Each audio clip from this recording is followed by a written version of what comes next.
it may kind of have pushed down. We're live. Hi everyone. Apparently, according to YouTube, you are seeing us, and the wonders will never cease. How's everyone? Good. We've got another person coming below, most likely, possibly, question mark. Okay, we'll leave that there just in case there's some messages coming in. All right, and a few people are starting to pop on in through the show. A little bit quiet. I guess it's bank holiday, everyone's out. Yeah, when you guys have the warmer weather, it's sunny over your side of the world, you don't really sort of hang about inside, do you? No way, especially when you've been locked down. Yeah. The problem is that when you guys have the warm weather, I have the cold weather, and when you have the cold weather, I have the warm weather. So. Yeah, but just how cold is your cold weather, Rans? What, 15 degrees centigrade? Well, the maximum it got to today was 17. That's the maximum. So, but the thing with Australian weather is it's quite a span between nighttime and daytime, minimum and maximum. So, it probably got down to sort of around the low, 1 or 2 degrees. It didn't get quite to zero, but it was quite cold today. When you consider like we normally have like 20, 30, sometimes 40 degrees Celsius. So, yeah. Lots of people popping in now. It's good to see.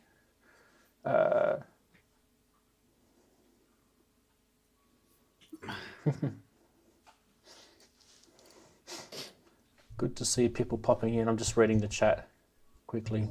So, Andy, what did you mean when you couldn't hear any of the collaboration on the track? Was you not listening? I listened to it very closely. I listened to it a couple of times. So you're very good at making your samples undetectable. That's a compliment, by the way. No, I think. Thanks. Actually, there's more on it than you probably realise then, because the bass line, the mid part of the bass line that rolls is yours. I think it's about 4 notes that came out of that arpeggio he played, and the sort of the main riffy bit. I can't remember what I played though, Darren. That's the thing. Right. I was going to say the main riff at the beginning and sort of the end, not the middle bit, is sort of the high end of your riff that you played. So what about the mic? Did you do the mic tap? Was that the kick drum? The mic tap? Yeah. The mic taps is the click on the kick drum, so that probably wouldn't be noticeable. Yeah. Interesting. It was beautiful, honestly, Darren. It was great. I mean, I just sit down and just think, I don't know how you knock these things out week after week after week.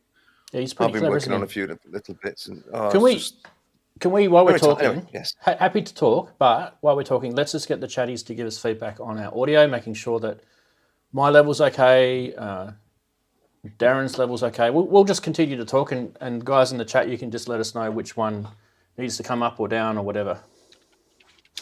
You may hear a bit of a noise coming through the stream today, like a background hissy sort of sound, and I've got some sort of hiss sound that I can't get rid of at the moment. I can't be bothered trying to find out what it is. What's the one above the 2600? There is nothing above there. That is just a solid piece of metal.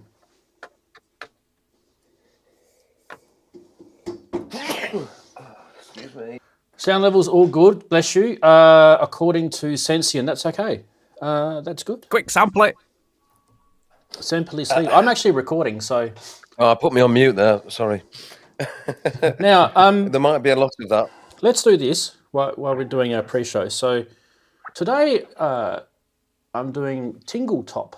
It's a ginger beer. Hang on, don't focus on me. Focus on. There we go. Good camera. Tingle Top. No, stay on there. Don't worry about my face. Here we go that way. Tingle Top. Now, it says Boston Brewing Company, but these are actually West Australian. So I don't know why they're called Boston Brewing Company. It's quite good. I don't mind the odd ginger beer. the odd ginger beer, as long as it's got a bit of a, as long as it's not too kind of, predictable. Do you know what I mean? Like, for me to like a ginger beer, it can't be too crazy, but at the same time, it can't be too predictable. So it's got to kind of have a little element of some other flavour in it, just to sort of a hint of something. Just sort of go, ooh, that's lovely. I'm just on boring French crap today. There you go. What's that? Do that again? You didn't hold it properly.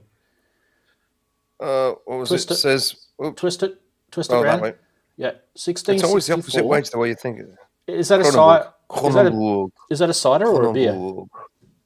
It's a lager. Yeah, lager. Okay, lager cool. beer.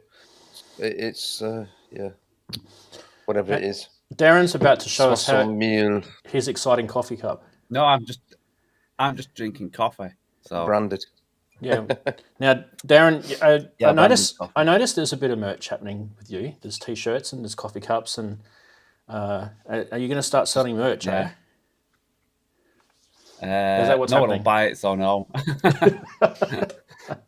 It's like with my merch. I don't think anyone's ever bought my merch ever. Not that I care. It's kind of stupid, really. Yeah. Mine's the. They'll probably say, "Oh, that looks good." But no one's ever brought this up, but my logo is definitely a piss take at Pepsi. If you haven't ever worked that out, that is exactly what I've intended to do. It was definitely a piss take at Pepsi. So, and I just kept it like that. And it's been like that for years. Probably, I don't know. What are we now? 2021? yes. Probably 11 years or something I've had that logo for. So, yeah. If anyone gets offended by that, my job is done. Don't you love? What I love being is I love being a middle-aged. Exactly. I love being a middle-aged man in this society because I just sit back and I just watch all the younger people get offended over just the simplest things, and it actually does my week. It's brilliant. Like, you got offended at that? Okay, cool. Oh, you can hardly speak without offending anyone. It's the world of snowflakes. Future World Machines has got a cup of tea. What else? What are you guys drinking? Let us know in the chat. Yes. Cup of tea. Hope I get a sponsor. Wagyu's already said. Wouldn't that be good if I did get a sponsor? Yeah, Wagyu said the. You say that again, Eddie.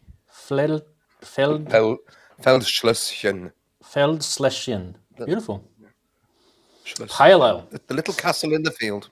Yeah. I like the little pale ales that they make over there. It's good.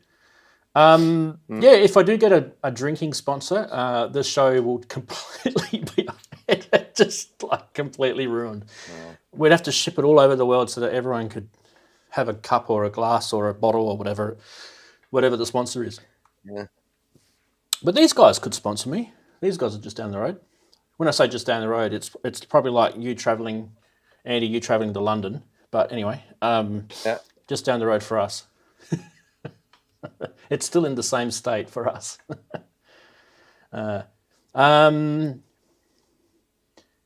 There is an alcoholic dandelion and burdock you can get over here. I've actually heard of alcoholic flower drinks. They're actually quite good. What's that most common one? It's like that purple flower that everyone has with. It's usually the ladies like it with their champagne. Someone on chat will know. What else? Field Castle was suggested. That's the Feldschlösschen. That's the beer that Wagyu's on. Oh, okay. Cloudy Haze Cider for Human Error. Beautiful. I don't mind the odd cider either. I was drinking cider at university, and people used to think I used to drink beer as well, but people used to think I was weird because I drank cider. And it was like, oh, what do you drink? What are you, a girl? Because everyone drank beer, that's the masculine chest-beating thing to do. And I drank cider, and I thought, well, I like the taste of cider, so go stick it. And then like about 10 years later, everyone's drinking cider. So call me. So then you moved on to gin and tonic, and you drank it with your little finger sticking out, right? You got to drink it like that, little finger sticking out, little. Never had my little finger sticking out, I guarantee you. Root drinks, yes. Nothing wrong with a root drink. Nothing wrong with a root drink, that's for sure. That is a rather nice ginger. Pepsi, since he saw my logo, see, subliminal advertising. They owe you now. They At least do. 1/5%. Either that or a lawsuit, one of the two. You don't have to drink alcohol to have fun. You can have a cup of tea, like someone else mentioned before. Corrosive Abuser said he doesn't drink alcohol, but said he doesn't drink alcohol, but the tramadol and orange kush is slowly creeping up. I was on tramadol for a while for a tendonitis in this shoulder, and the doctor said, "Well, you can take 2, you know." What is tramadol? Just paracetamol, is it? It's an opiate painkiller. It's some kind of it's a painkiller, and some form of, I'm going to guess, an antidepressant as well. But when I took the second one, I went off into wappy land. I was really in another. I thought, I am never doing that again. No. So yeah, tramadol is very strange stuff. So go easy, Corrosive. I've never had opioids. Well, not that I know of anyway. It was a very strange experience. Don't want to do that one again. Yeah, I've heard people who have had them because of injuries or whatever, and it's kind of like a weird experience getting on them and getting off them, and yeah, I think anything like that is it's messing with your brain, that sort of stuff. Oh yes, no, well worth. Unless, of course, you actually, if you've got severe pain and you need it to sort of control the pain, then obviously, but yeah. Wigoo's asked, do they have proper cider in Australia? Cloudy, dry stuff with apple phlegm floating in the bottle of the glass. Yeah, of course they do. Absolutely. Absolutely. You know, there's a place in Australia called Tasmania. I don't know if you've heard of it. It's like a little triangular looking island that sits down the bottom. And they are famous in the world for probably some of the best apples you've ever tasted. And it's actually called the Apple Island of Australia for that reason. And they grow all sorts of apples down there. Pink Lady. You guys ever tried a Pink Lady apple? we get those. You get those? Yeah. They're kind of like a cross between a Granny Smith and a Red Delicious, aren't they? They're kind of they're quite special actually. They're a nice apple. Nice. Yeah. Anyway, 1 minute to go. Why don't we hit the magic button? We are recording now. On the other side, I'm going to tell you a little bit about what's new. So, how long have we got? A couple of seconds. Yeah, let's go. Bang.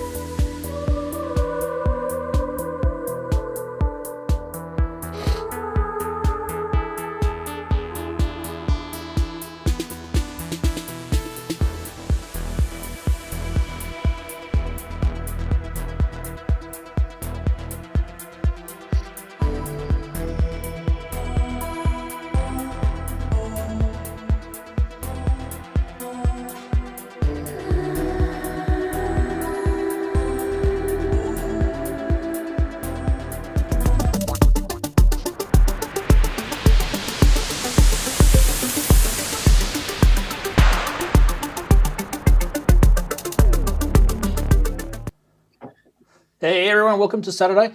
Another episode of, we're calling them Synth Geekery now. It's episode 117. Wow. And what is it, the 29th of May? And I'm saying this now because we are actually podcasting the audio onto Spotify and those sort of streaming platforms now. So yeah, that's a cool thing. Plus, obviously, you guys can watch it live and also watch it on replay on YouTube. Big hello to you. I'm hoping that you've had an awesome week. This week, we've got a few things to get through. We're going to be talking about noise, which is a weird topic, I guess. So you'll find out what that kind of means a little bit later. We always tend to get onto the main topic. If you're new here, the main topic tends to go a little bit after our regular segments.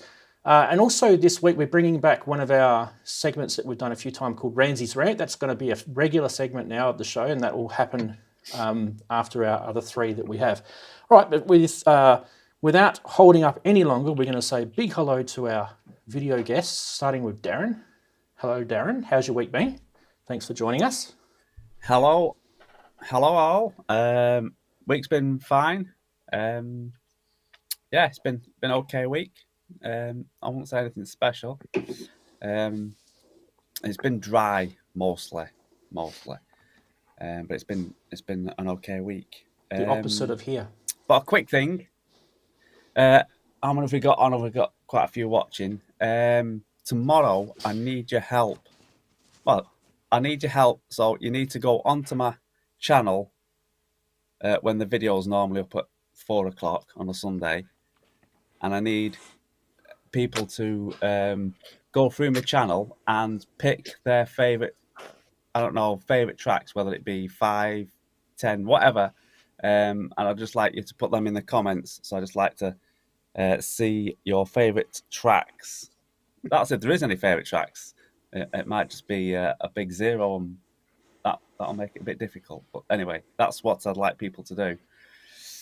Okay. And I've put some new YouTube banner art up as well. I've changed the Darren T House look. I've gone to sort of more how it's going to be as the future goes on. But other than that, yes. And I'm working on a track with Inky, although she doesn't know it. So there you go. Yeah. I don't think she's here yet. Haven't seen her yet. No, she's not. All right. Sounds like some cool stuff happening over on your channel. So everyone go check it out. The link is in the description already if you haven't seen it. And I'll paste it into chat in a couple of seconds. I'm just going to say good day to Andy. Thanks for joining us, Andy. How's your week been? Always a pleasure. Oh, it's been hard work this week. I'm on holiday now for a week and looking forward to just chilling and not actually having to rush around like a demented thing, which is what I feel like I've been doing all week. It's been utterly mental. We've had loads of deadlines that we've had to meet this week because of the way that the students are being examined, and we're having to do all the work.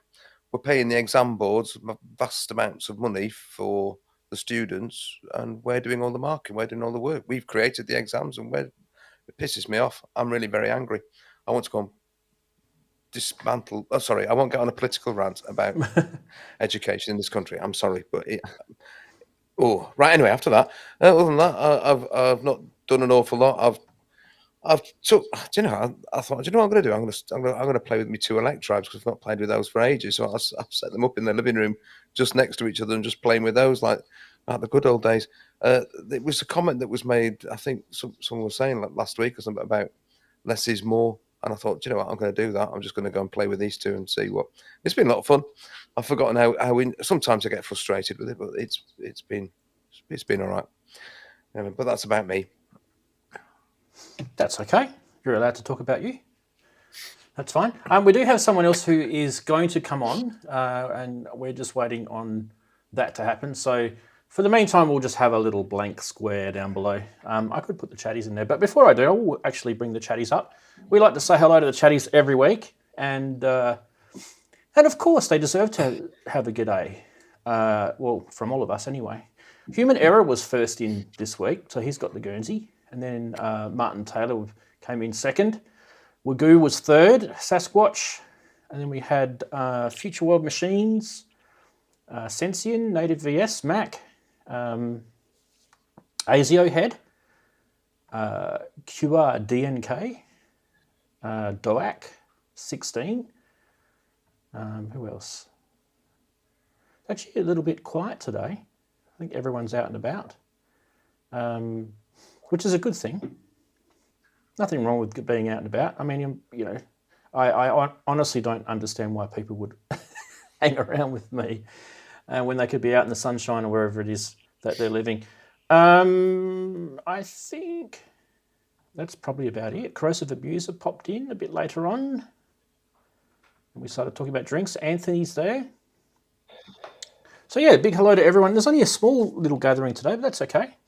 I won't cry over that. I believe there's a couple of streams going on at the same time, so people are kind of juggling streams. You go ahead and do that if you like. My show's going to be here every week, as it always has been for the last 2 and a bit, nearly 3 years, I guess. So we will continue to do it. Right, let's get stuck into our regular segments. And the first one is hopefully some light humour for you.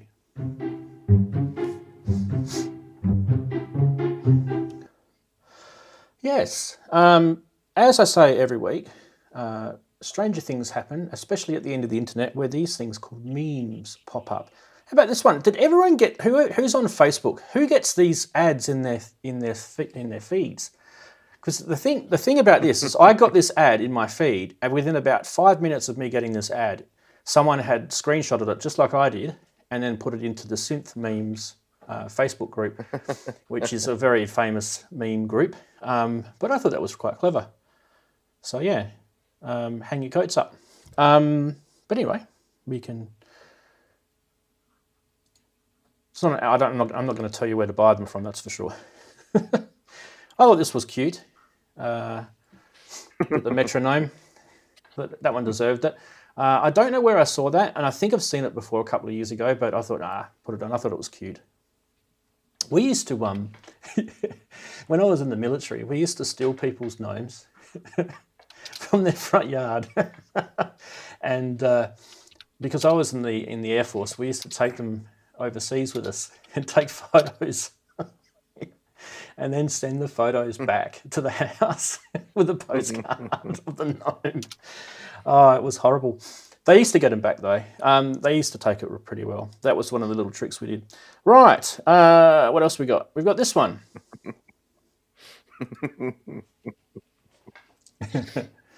There's been so many Korg Volca mock-ups, hasn't there, over the years. I was waiting for someone to do a mini keys, and they finally did. Look at that. It's actually really good work on Photoshop there, isn't it? Yes. Yes. Anyway, there are the memes for the week. Did you have a favourite out of those ones? Hang your coat up or Volca? I do like the coat hanger thing. I haven't seen it. I've been sort of offline really this week. I've not been on stuff as I have been, so I hadn't seen it. So I quite like that. But sorry, just the metronomes because it's silly. Oh, it just that's why it got in, because it just like stupid basic humour and made me laugh. It's going in the show.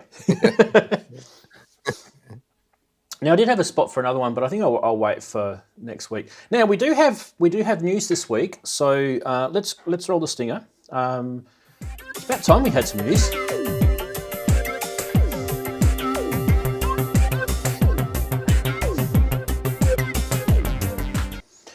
And first up off the ranks in the news is this thing.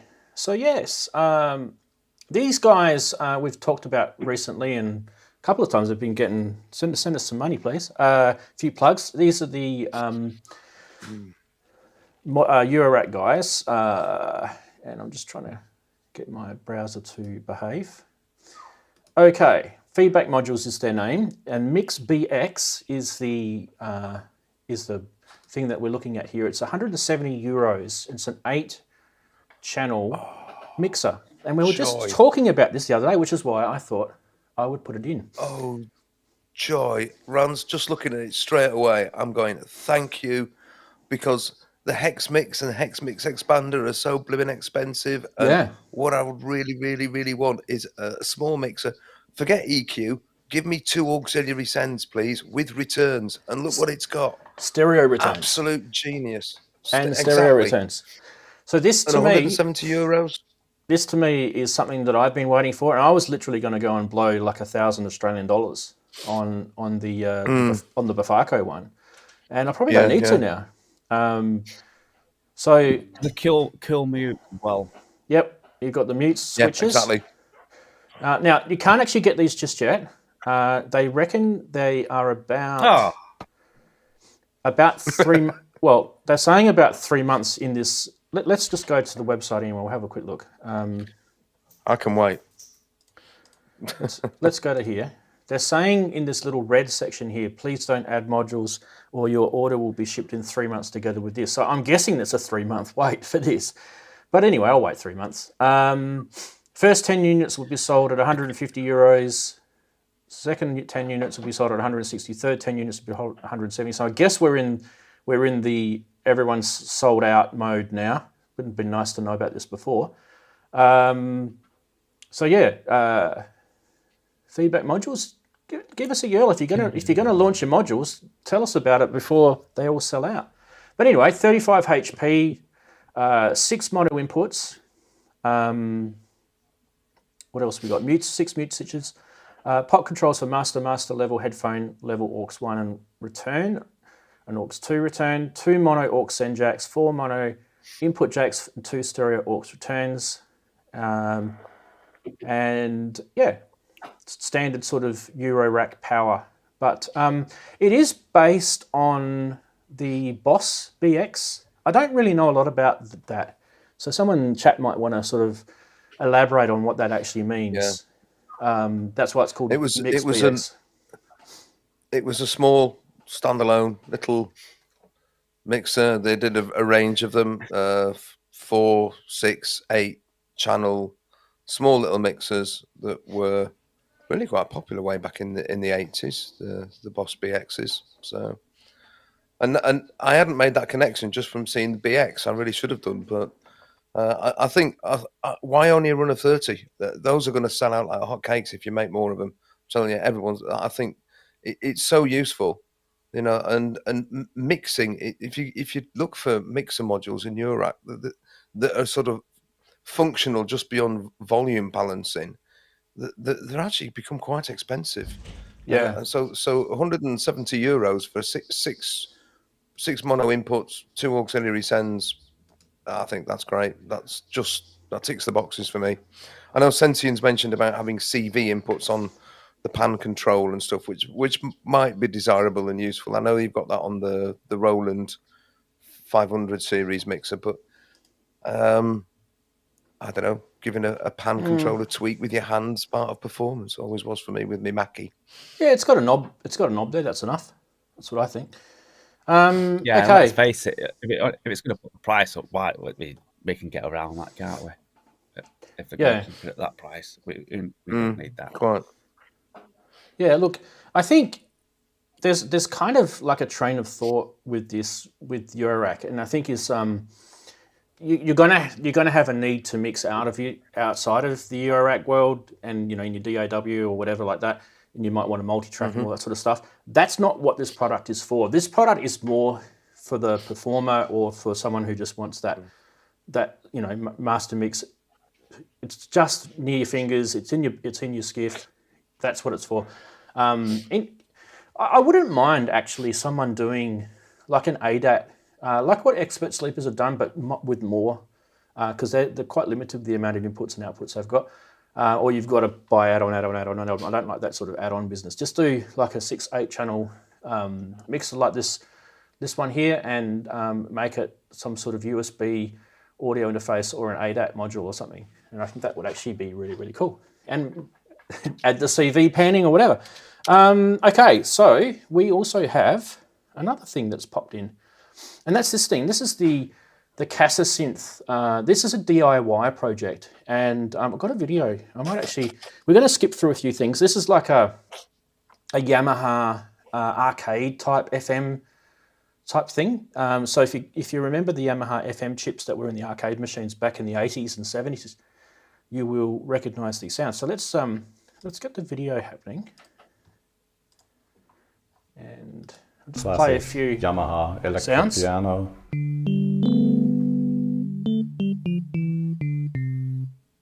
An evolving pad which is slightly see here. This is the carrier. Let's hear it. Come on. Well, the modulator will make the louder it is, the sound. Come on, play it. Let's turn off the frequency here. Sine wave. Carrier. Just play it. Okay, now let's shoot envelope for this modulator here, which anyway, I think I'm just hoping this guy will just play stuff. There's a video there that goes for about 14 minutes or so. You guys can check it out. I'll put a link in the description in a second if you guys will check that out. Yeah, the Casa Synth, there's a couple of different modules you can get, And if I remember rightly, they were DIY projects. Now we've got a website we can check out. So we'll do that now, just before we go into anything further. So this is their Tindy. I've never actually bought anything from Tindy before. These are based in Spain. So there's the DA-FM. It's $260 and you can buy like modules. You can see here. So there's a DIY kit. They've also got this. You'll notice there's a Genesis, and you'll see this the YM2612 or the YM3438. These are the different Yamaha chips that they had in certain things. So let's just have a quick look at that. You can actually get these made, so you don't have to actually do DIY it yourself. But that if you're wondering where these kind of came from, other than arcade machines, they're also in things like the Sega Mega Drives and that sort of stuff. So it's got a bit of history, and yeah, wonder if that has some sounds in it. Let's try this one.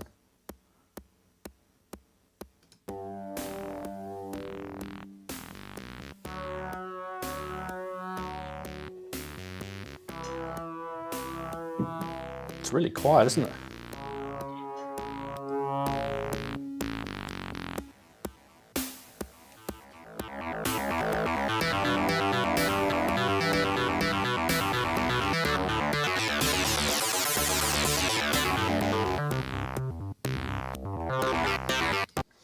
Anyway, guys, that is the Kessa FM synth.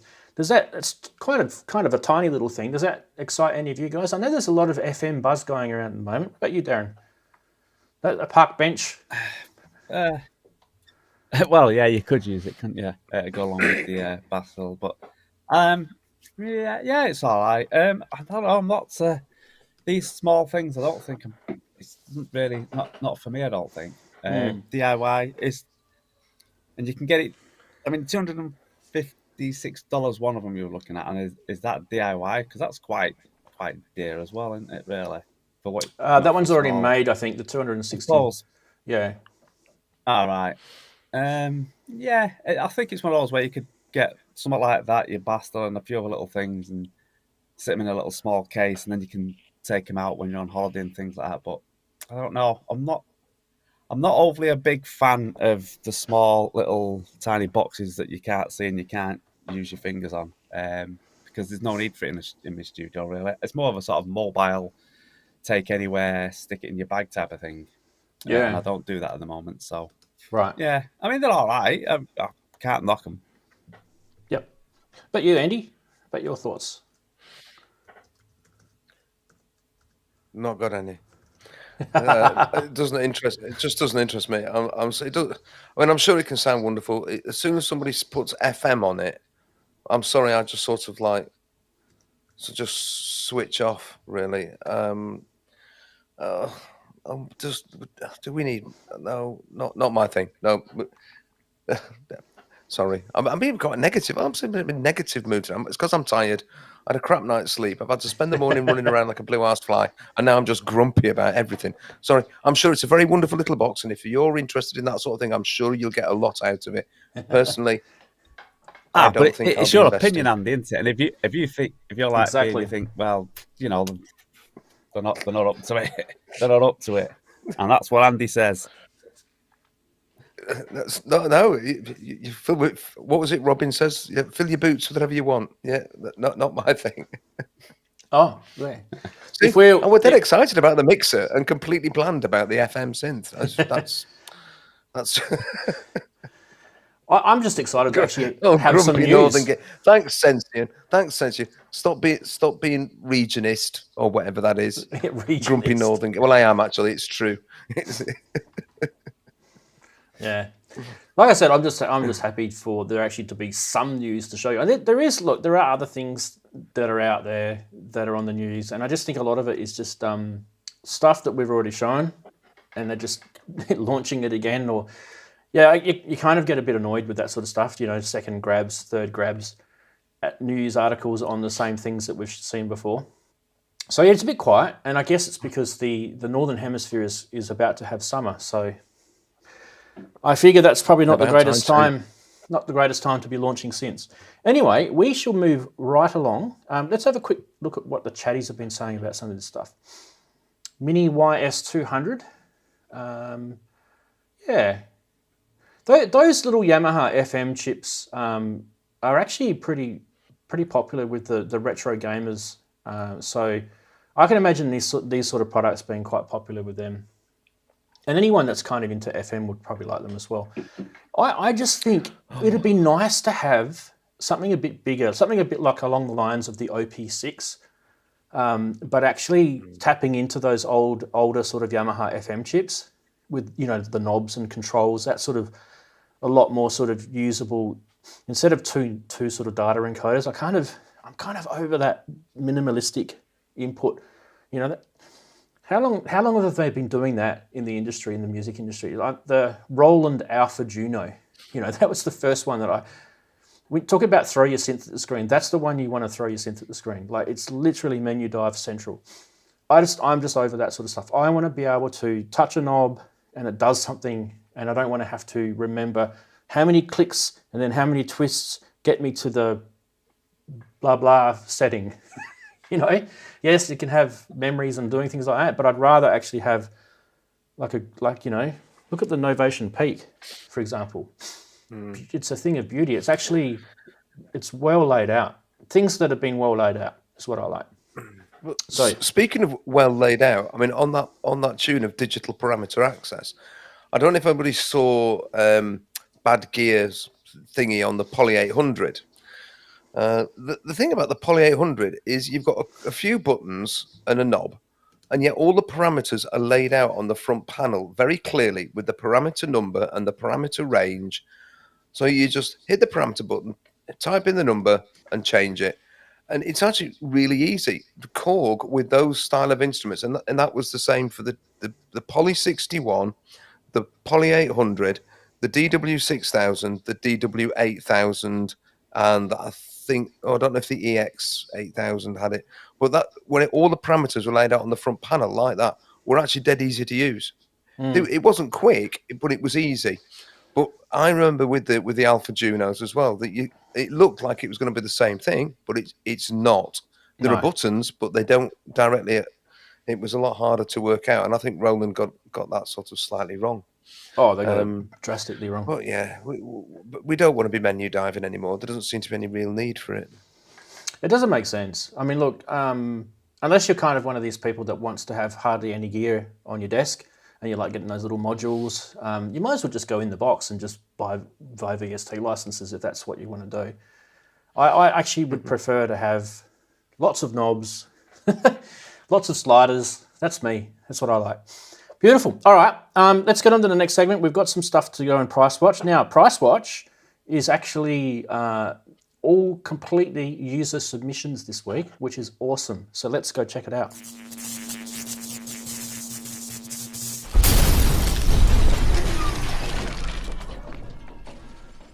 Now, it takes me a little while to program this, so I'm hoping that it actually works. So we should be able to see, you'll notice the layout slightly changed, and I'm going to keep with this layout now. So you're probably scratching your head thinking, what is he talking about? Well, if I hit this button, you should see, why did that do that? Wrong button. Here we go. That's better. So you got sender down the bottom underneath me. So that's Synth Addict, is Andy.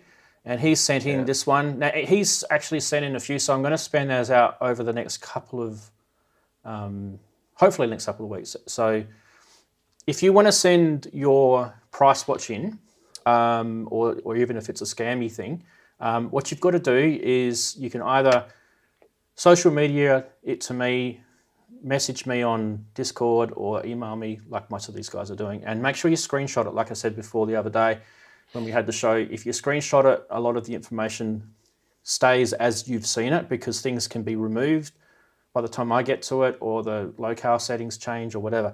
But anyway, we've got here an EMU Systems SP1200. I'm waiting on my S2400. I don't know if Brad's watching. Brad, how's that going? Very patient. Anyway, EMU Systems SP1200, serviced 1 year warranty, 10,000. Now, I believe this is in US because I think Andy lives over that way.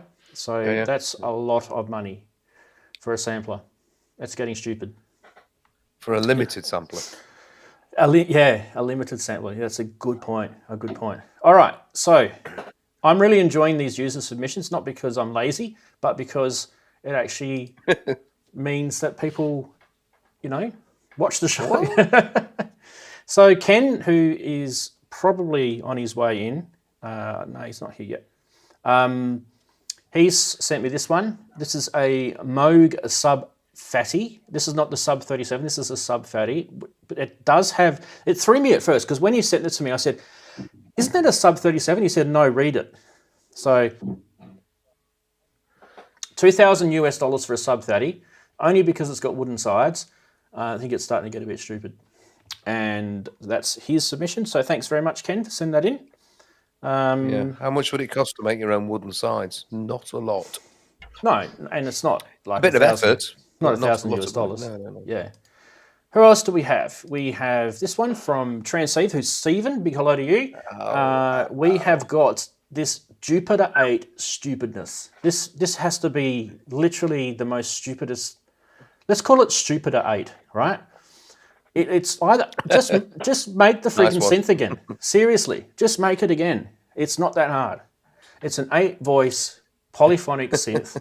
Just make it again. You could probably make a few of them for that price. This is in pounds. So where I live, you just about double that for Australian dollars. This is getting really, really stupid. Anyway, thanks, Stephen, for sending that one in. That's awesome. I would say that's probably... It's only getting stupid if someone buys it. That's scam territory, isn't it, guys? That's true, Darren. But it's the Ming vase syndrome, isn't it?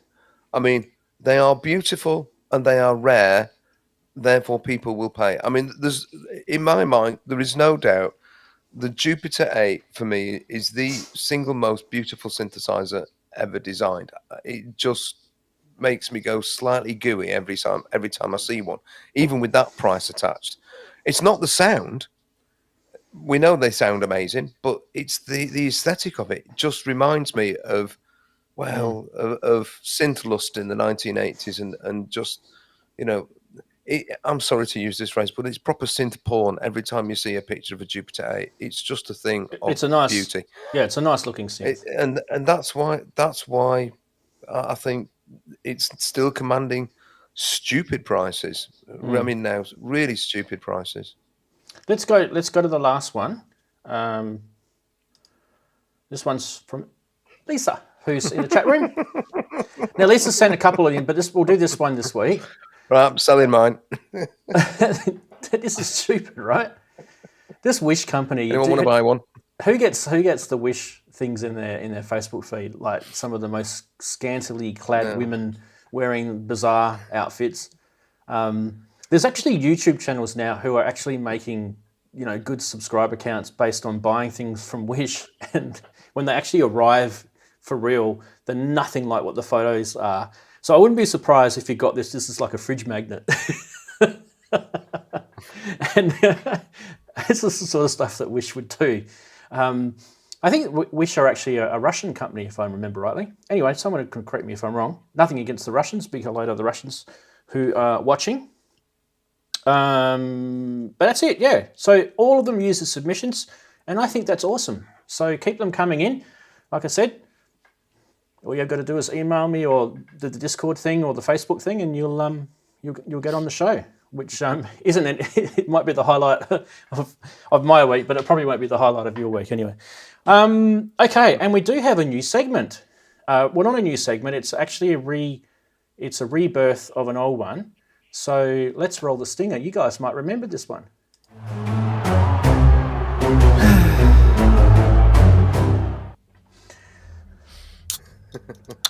Yes, it's Randy's Rant, and it's a great segment, this one. I like this one because it lets us have a whinge. It lets us have a complain. It lets us have a bit of a chat about some of the things that get up our nose. Now, it's not always something that I'm going to be ranting about. In fact, what I actually want this section to be is stuff that you guys are ranting about during the week. And lo and behold, the moment that I told everyone that I was going to be doing Ramsey's rant, I started getting heaps of people wanting me to talk about the fact that they're buying stuff and it's taking months and months and months for it to come. And I guess the rant is we should have some sort of like ETA that actually is the truth, not some sort of ETA that just keeps getting moved every time. Like we've talked about this before. So the whole rant is about we're all buying synths and gear, and then we're not getting it for months and months. And the thing is, when we start getting peed off about this, is when that first period is over that we thought we'd have it by, or there's a shipping notification and then there's another 6 months after it's shipped that you get it. So this is the kind of rant. So manufacturers and retailers and whoever out there that's distributing gear, can you guys be a little bit more honest about sending stuff? And especially with your ETAs, just like if you can't come up with an ETA, just say, we don't have an ETA. Or in fact, don't even take our money. Take a small deposit or just put our name down and email us when you can get it. So I don't know, who else is kind of in that boat at the moment where they're waiting on gear? And I know, Darren, you were a victim of that sort of late last year, weren't you? Well, early this year it was. Yeah, early this year. Late last year, early this year. Yeah, well, I'm not buying anything for a while now anyway, so... But yeah, it is really annoying when it was building the studio. Actually, it was some of the framework was like it was in stock, and it was like, right, great, I'll get it there, get it up, and then nearly 2 months later it arrived. So that's what held the studio up for quite a while. But and like you say, when it says they'll be in, like say that gives you a date the 21st of February, for instance, and you go, it's only about a week away. Go on, I'll order it, and then. Next time you look, next day is August the 21st. It's like, eh? Yeah. So and no I just email. don't pre-order, and I just buy if it's actually. Mind you, even when it's in stock, it doesn't necessarily mean it's going to get to you. So yeah. So luckily, I have no money, so I'm not buying anything for quite a while. So, but yeah, that is really annoying. Very annoying. Yeah. I mean, the one that. It wasn't really, not really a rant territory for me, but I don't know. What do you guys think about the whole pre-order stuff? The whole taking people's like full payment for something, and then you're waiting 12 months plus for something to come. I don't know if that, to me, that doesn't sit ethically with me because, I mean, you know, exchange rates change. You know, people can put that money in a bank account and earn interest on it. I've never pre-ordered. I've never done anything on a pre-order. I said I'd never would because it can cause so much hassle. So I've just never done it. I've just bought it if it's in stock. Yeah. And then I'm still, I'm crossing my fingers even when it's in stock. Yep. So that was the one that sent that one in. He's a guy who's on the Discord server called Stolen Toast. So he'll be watching this on the replay because he lives in the US. So big shout out to him.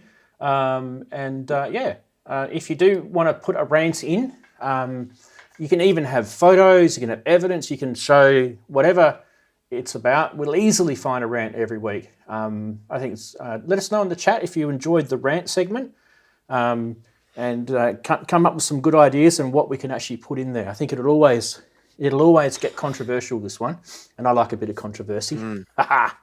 Yes, let's rub our hands together. So they're all talking about pre-ordering and things in chat right now. You go in. Well, the first bit of controversy is actually how you pronounce that word. Is it controversy or controversy? Well, I really don't give a shit. So. Well, you should. You really should give a shit. It's really important. So rant really important. So rant about that. Really important. No, you see. I'm now for the rest of the channel. I'm going home now. Oh, I am at home. All right. I knew that. I knew if I did that, it'd trigger you. So. Yeah. You dangle it, I'll bite. Oh, missus. All right, so what we're going to do now is we're going to get into Saturday Sonority, which is our usual topic that we do every week. And this week we're going to do it on this. Yes, noise. Noise! What's all that about? Well, why don't we head on over to my setup over here. And I'm going to turn the light on because it's a bit dark. It's a bit dark.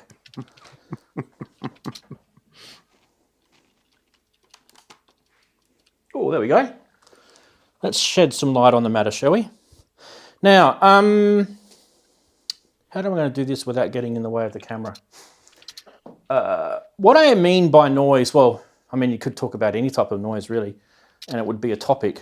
But in this particular case, we're going to be talking about noise as actual sound source. So white noise, pink noise, brown noise, any type of noise that you're going to use in, and you're going to put that through a filter envelope, or some effects, or anything like that. So I just thought, you know, it's about time we talked about noise. It's not really talked about a lot, I don't think.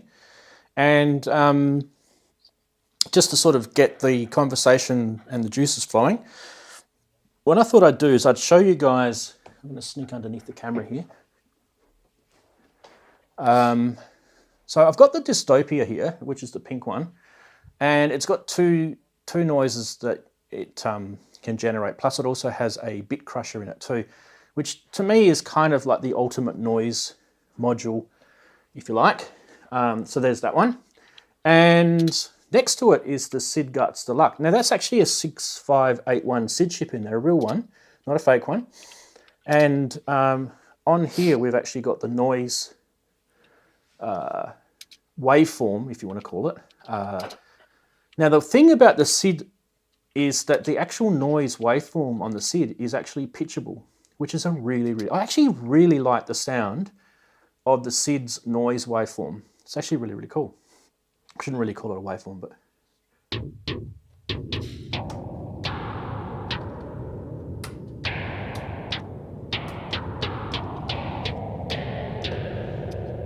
It's a very, very 8-bitty sort of sound.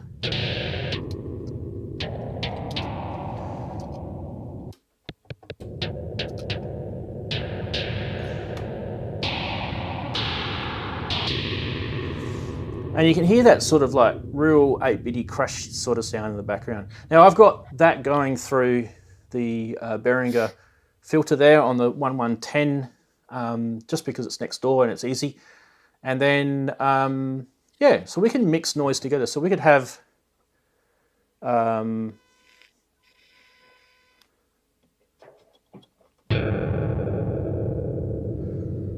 we can actually pitch this thing up.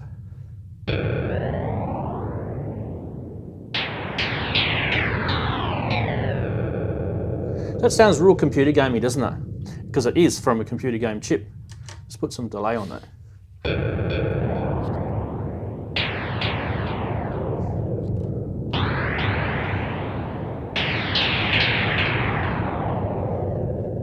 The thing about noise is, the reason why I wanted to put it on the show, guys, is because there's so much that is different in the noise world, and it can really shape your sound. And we're not going to do any sort of other type of synthesis here. We're just going to put noise through filters, maybe a few effects and things like that.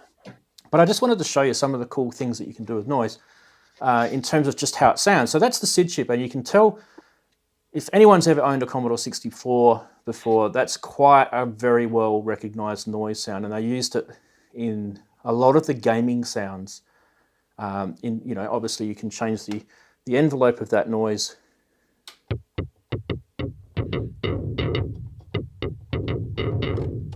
And you get different pitch.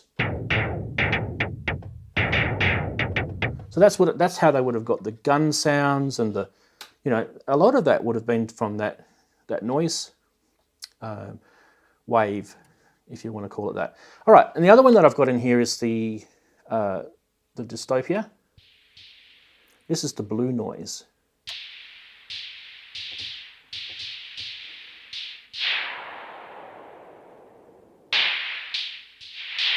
Now, with the Dystopia, you'll notice that they've actually got a filter on their noise as well.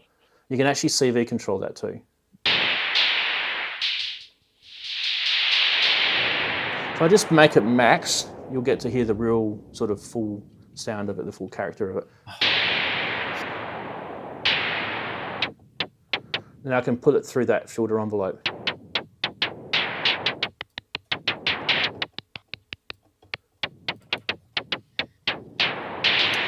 So that's the sound of blue noise.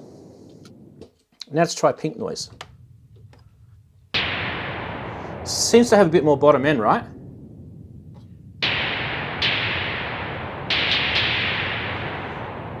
I'll just swap it again.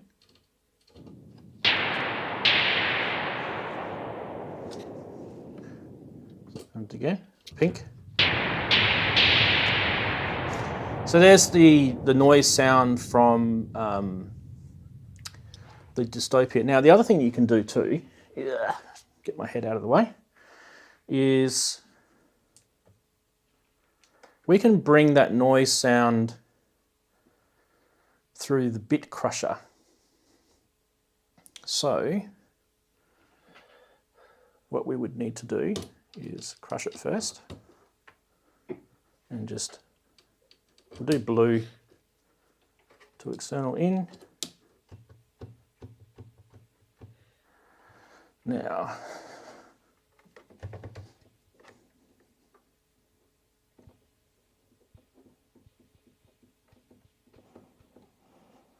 what am I doing wrong here?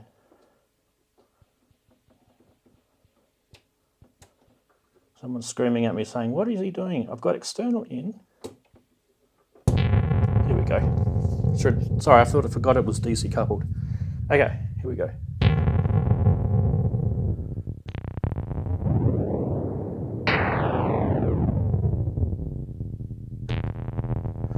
What we could do is we could put the the SID, which is 8-bit, through the bit crusher and make it even more, less bits. But yeah, okay, so let's put a bit of reverb on this.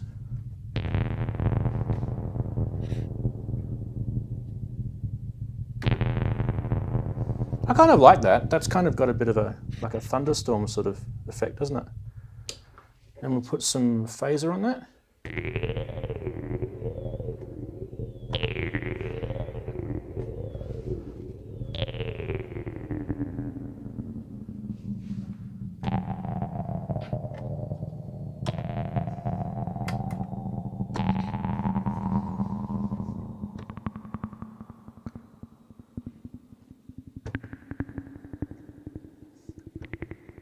That's really low down. So the lower the slider there, the less bits, to the point where it's literally just like one bit going through it.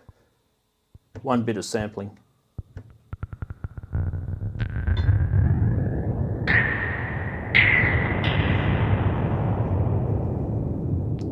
All right, what else can we do? We can put it through a chorus. What's the reverb, Rans? Oh, that's the Big Sky.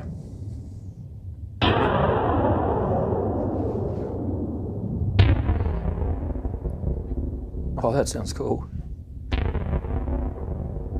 Chorus, no flanger or phase, and a bit of reverb. Shall we add some SID into that?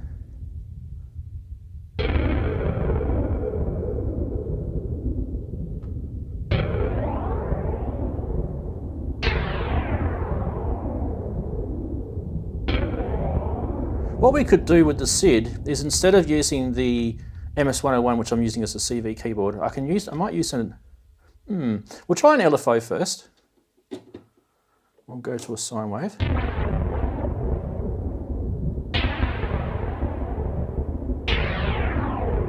There we go. So we're getting a pitch up and down.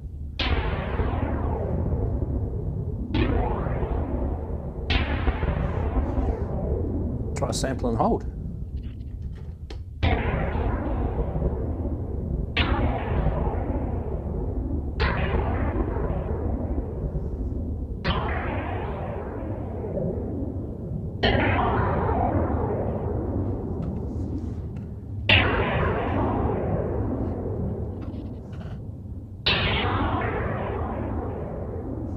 We may not want such an attack on that too.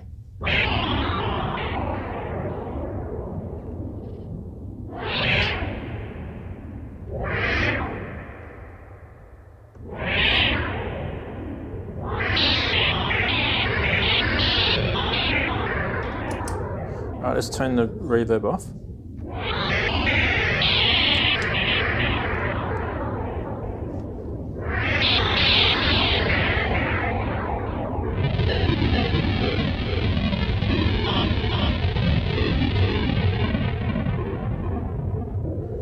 I like it with the reverb on.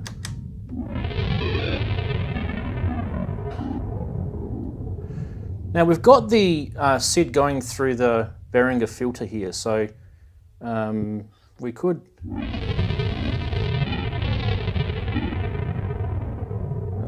what are we doing here? That is that's this. All right, so I do have over on the right, which you can't see, a Batumi LFO, which I can introduce into the filter now. Here we go. Let's do it. Let's do it subtly, actually.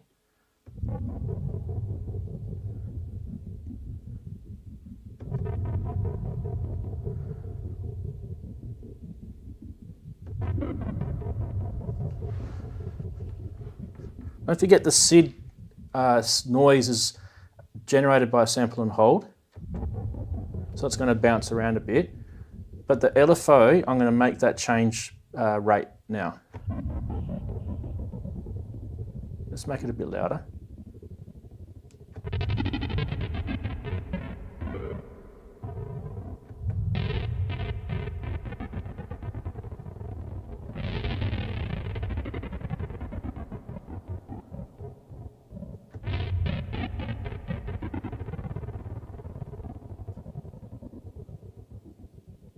There we go. So let's rest for a minute. I was doing that on my knees. Let me just turn this light off because it's really... Man. Yes, a bit of praying. Okay, I'm back. So just a real quick sort of muck around with noise, just to get everyone thinking about what we're talking about. So what did you guys think of that? Just before we start getting into it. Go on, Darren, you shout. Oh, noise. That's what. Noise can be used for everything. I use noise quite a bit. Yeah, coughing. Well, that's a noise. Mainly, not all noise is using sweepers and things like that. You know, risers and downers. But yeah, I mean, I think in most tracks there's some noise at some point in somewhere, and it just shows you what you can actually do with noise instead of it being a simple static radio hissing. You put it through a bunch of effects, and like you was modulating it and things. It's a complete sound bank in its own right. It is. What did you think of the difference between the noises sources? I mean, I had the dystopia, we had the pink and the blue, and then we also had the SID noise, which was pitchable, which I thought was pretty interesting. What about you, Andy? What did you think of that? Well, first thing, Rans, I thought that sounded amazing.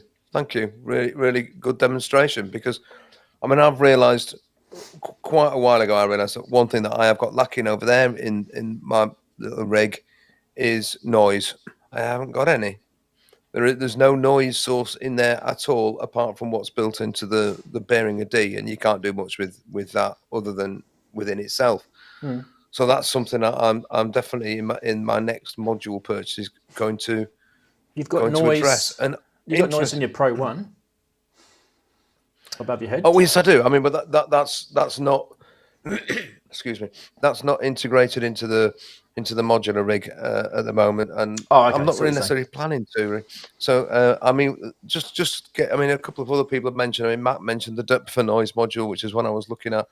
I've been looking at that Dreadbox one. Is it Dystopia? Is that what it's called? The Dystopia one. Yeah. Just because it's so different, I would like some of that in there. It's just a case of well, when funds allow and time, really. But you've shown why it's creative, why it's interesting, and why right now it's lacking in my rack. Yeah. So, Max just said Google depth for random module. Well, I was about to show. Module. I was about to show this. So just one sec. What we're going to do is I mean, this is obviously not necessarily a Eurorack thing, but just because we were using Eurorack, it doesn't have to be, right? So what I did then, you could probably do on a synth. But here's a whole bunch of noise modules. I don't really know how we're going to sort it, but maybe if we want to look for the dope for one, there's the A118 there. A118, that's what's just been mentioned, yeah. That's actually €65. It's not... That's actually quite common.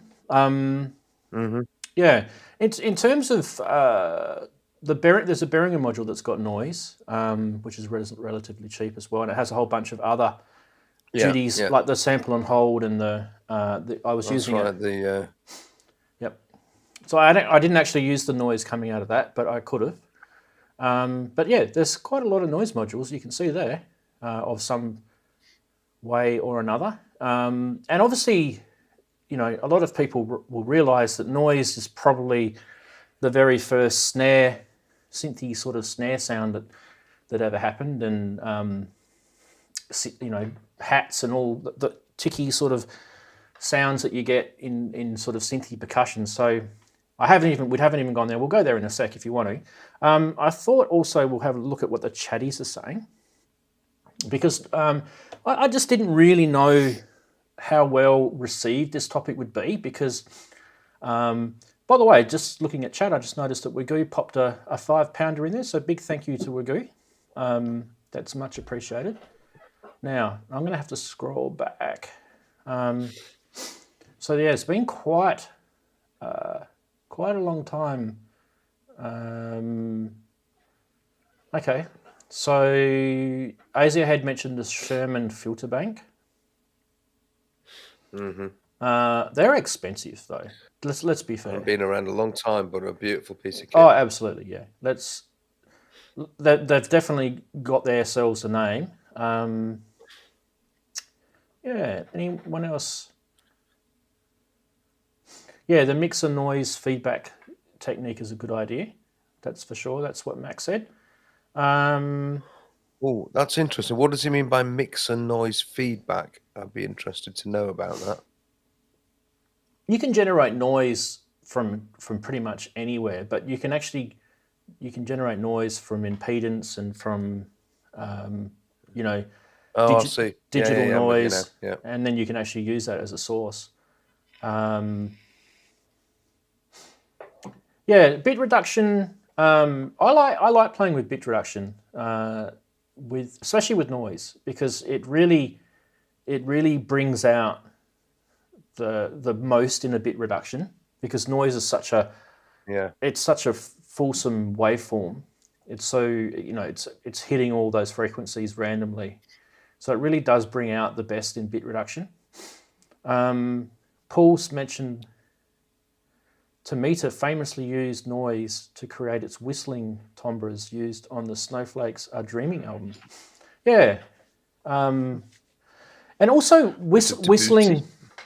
If you guys remember, the War of the Worlds had a very famous synth whistle in it, and he used I think he had a custom-made synth in that particular production, and he used noise as well as obviously a triangle or some sort of waveform to make the noise, to get that sort of the t sound in the whistle. You know, you've got you know, multiple sort of noises going through it to try and get a bit of a fluty sort of sound. Yeah, Asia had said that when I was doing that demonstration, it sounded a little bit like Digital War. Yeah, it did.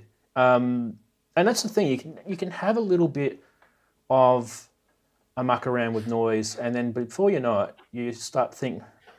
Noise can actually be an inspiration source to actually take you down a journey of creating a track. It's kind of weird. You'd think, no, I'm going to do a melody, or I'm going to do a sound, or I'm going to do a drum beat or a bass line. I've actually started tracks with noise. And I thought, yeah, I'm going to use this noise. So yeah, Future World likes saying making sound effects on modules. It's good fun. Gotta make sound effects. I mean, obviously we could have made fart sounds as well. One of the things on the subject of yeah, you go. sorry, I was going to say on the subject of noise, one of my fave tricks on the SH-101, or I suppose on the SH-01A I've got here, Yep. that you can use noise as a modulation source. It's pretty basic. You just set your LFO to noise and you send it somewhere. But it's really brilliant when you send it to the filter. So and actually, that's when you really do get the authentic, or I say authentic, realistic sounding sort of thunderstorms or thunderclap kind of sounds. That you get the real sort of gritty graininess coming in for it. And I used to enjoy doing that on the SH-101. It was dead easy. One of the reasons I'm now feeling like I'm sadly lacking in the noise department. I tell you what, though, I kind of feel. I'm glad you brought that up. I kind of feel that the digital version doesn't do it the same as the analog version. I kind of feel that's where you'll notice the difference between the Interesting. two. Very possible. I mean, I have done it on there, and I can't say that I particularly have. But then again, I can't say I've been particularly listening closely or doing a side-by-side comparison. So it did what I wanted it to when I set it to do it. So, but you may well be right, because obviously digital noise and analog noise. One thing I was going to mention, that the interesting thing that you've got there is that SID chip thing is obviously very, very digital. That's its very nature. The dystopia as a bit crusher by its name implies digital. Yeah. And they sounded very, very different to sort of analog, just noise oscillators, just noise sources.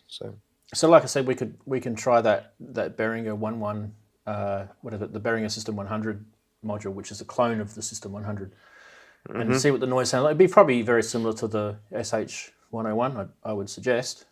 So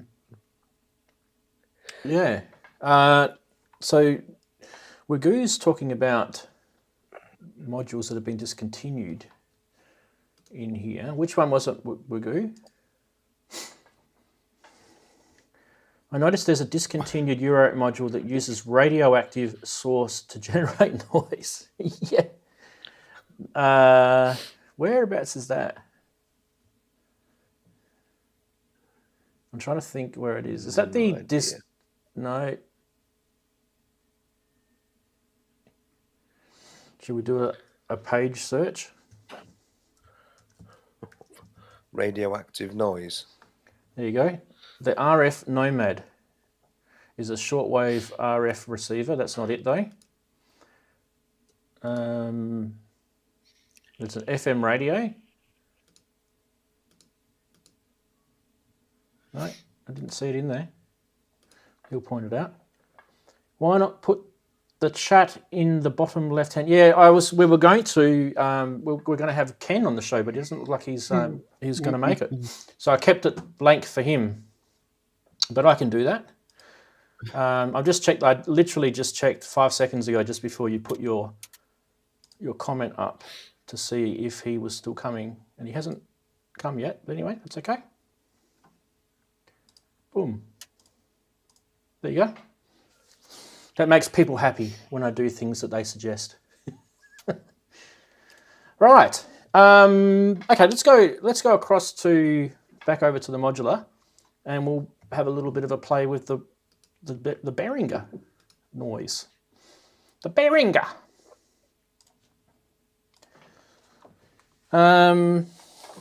Lights again. Lights, camera, action. Okay. Crawling underneath the camera like a little child. Okay. All right, so the Behringer noise is just here, and we've got white and pink this time. And there's actually, it literally just pops it out So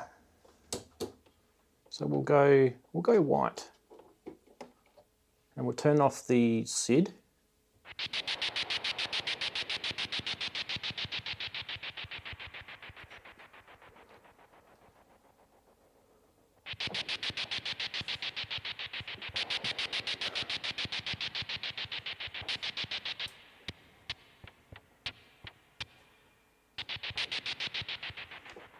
Oh, we've got that LFO going, haven't we?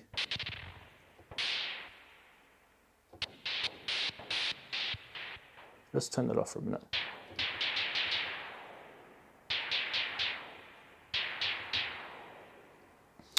See, some of these are quiet, aren't they? There we go. There we go, that's better. All right, so that is the white. Let's listen to what the pink sounds like. Yeah, so more bottom end.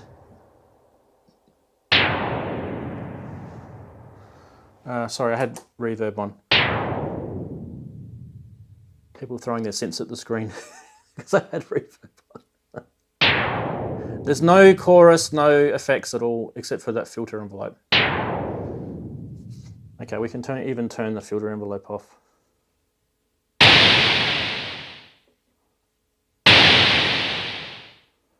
There you go. Okay, so what can we do? We can do, let's do a, for those who are like wondering how do they do the basic sort of percussion sounds, it's literally just using a filter envelope. Probably no resonance.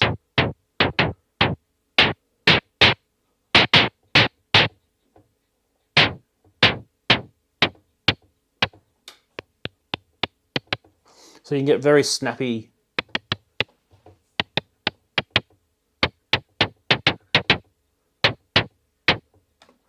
So there's a bit of a snare sound, and you can have a bit of a release.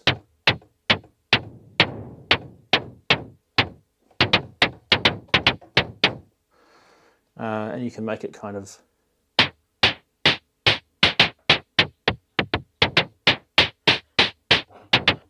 so it's just up to you how you kind of want to play with it, but there's that. What else would we do sort of percussion-wise? A clap? Claps are hard, I find. You need to double it. Yeah, you need a sort of slapback echo on it or some kind of feedback through.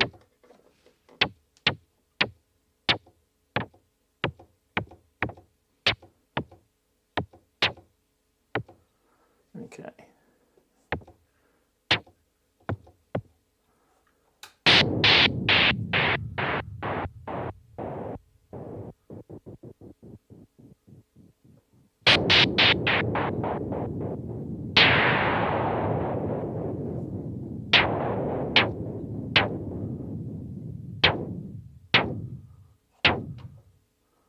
Now we want to have way less. Still sounds very like maybe we'll change it to a white noise, see if that makes it. I don't know. Get less resonance for a clap. It's still very. No, you do need that attack, don't you?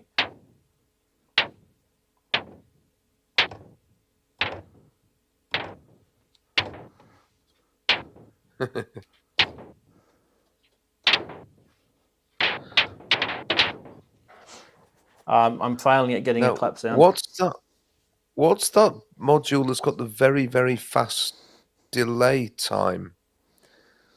The one that you showed last week, that was the phasery one, in the Behringer range. Yeah, that one, the phase shifter. Can't you just use that as a basic, through the audio delay, but with a really quick, almost like slapbacks? Because the point of claps is you've got two or three hands all doing the same thing, but not quite at the same time. So it's you've got it 2 or 3 bits going on at the same time. Yeah, so you would use the gate delay, I guess, wouldn't you? In that case, I was using an LFO to do it, so I could use the gate delay instead. To do that, I would need to Gate in, gate out. And then what's my gate again? That's going into there and into there. So I can just mult that out. All right.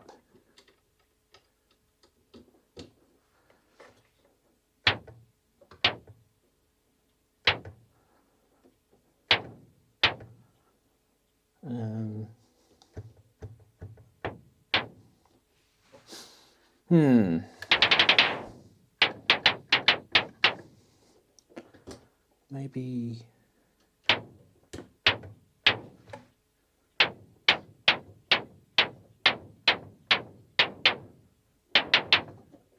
I'm not getting it working. I've had this mic working before. It's definitely getting a gate because you can see it lighting up here.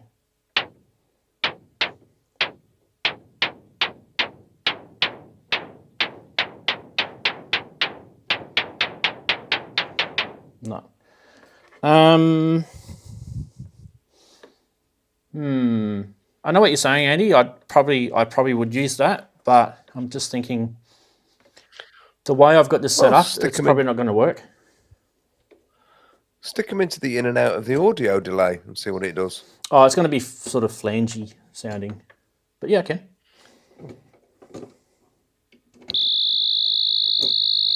Whoa, that's lovely, that sound. Let's do that. Yeah. Insects. So we need to dial that right back. Turn all the things back and then just dial them back in. No, so it's too high.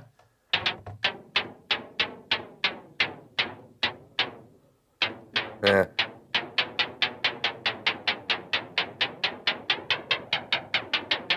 Yeah, it's too fast. It's no good. Sorry. We were going through there, weren't we? No, the gate is the one to do. But I'm just thinking that maybe what I might do is go out of there and into this envelope. Yeah, so out of there, that's my gate trigger. So that should be into the envelope. So that should be triggering the envelope. And then one more out of the envelope. And then we want to trigger the VCA, don't we? Okay. So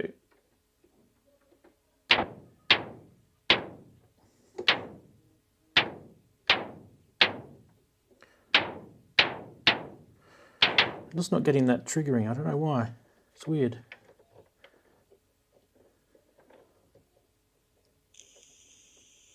That's the pitch. That's the pitch. That's the gate. Yeah, that's right. Oh, I know why. Haha. It's stupid me. Right. We're going to need one more cable. Just one more cable, sir. We probably don't need to use the second envelope now. There you go. So I want to go out of there and into there.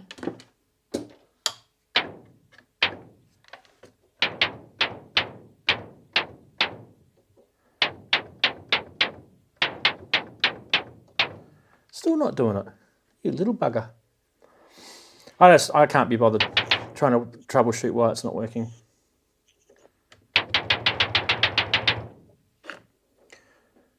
Gate delay is not working. I could use the CV mixer on the left, which you can't quite see, to do it as well. But yeah, I can't be bothered. Like, God, how long does it take to work out how to sound design a clap and I'm failing. You just wouldn't do it. Anyway, that wasn't really why I wanted to do this anyway. So let's go back to what we were wanting to do.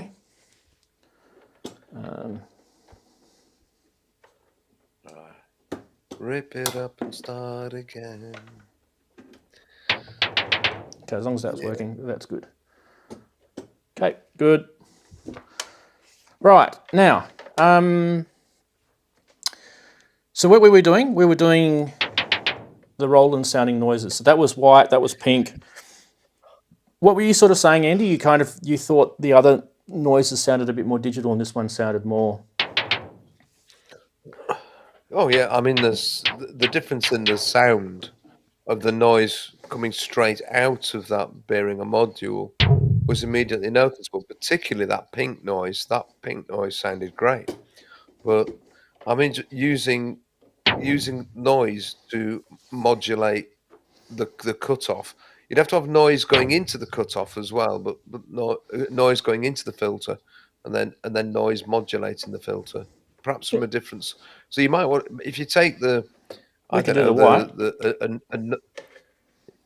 could take the white noise out as your audio source and the pink noise as modulation, or the other way around, whichever works better. There you go. So that's the white noise going as modulation into the filter. And that's the pink noise. Is that kind of what you wanted to do? Push the cutoff up a bit and see it. No, see. Bring it down. I'll push the resonance back up.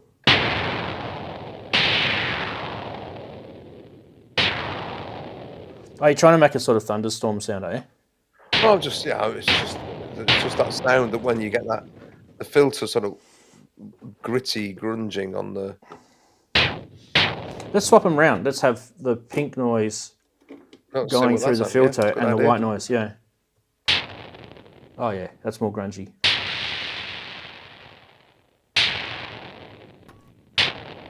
A reverse reverb.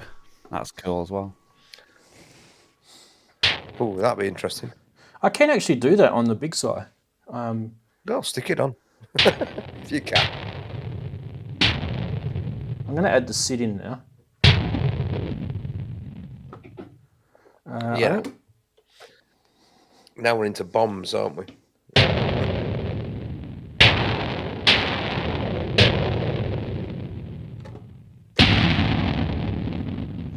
I kind of, yeah, don't know if I like that. All right, you want reverb. Is it reflections? I think it's called the algorithm. How does that work? Can't remember which one it is, actually. There's that many of them. There you go. It's kind of...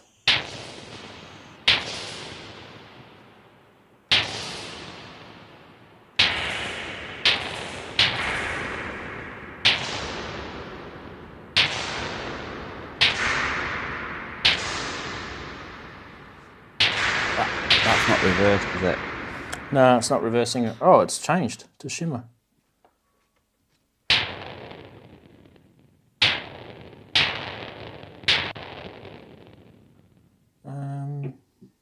I can't see it in here.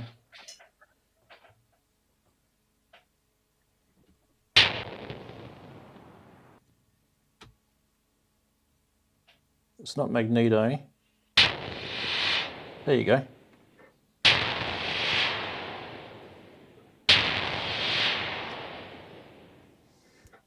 Obviously with less mix. There you go. How's that, Darren? See, that's a nice sweep up or a rise of that. Can we make it slower? Okay, so we need more decay.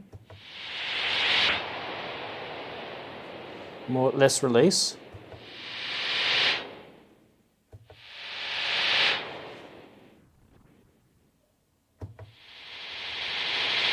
Oh, it's getting really digital now. Listen to that.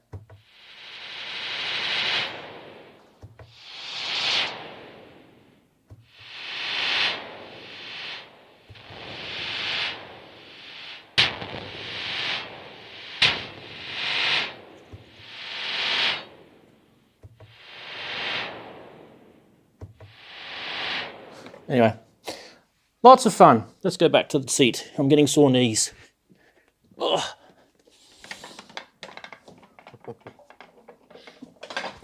Turn the light off. I think I heard someone beeping at me before. It might be Ken. So apologies if he's there. No, it's not Ken. Good.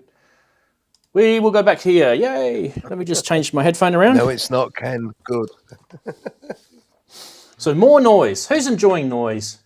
Is it getting you guys thinking a little bit? That's the whole purpose. It's just to get you guys thinking. Yeah, getting people thinking. So if you think about it, you can spend a bit of time playing with noise, right, in your track. And it can inspire you to add it as effects or as even something to sort of layer another sound with is a good idea. And I mean, I use it a heap. I use noise heaps. Sometimes it's very, very obvious, and sometimes it's very, very subtle.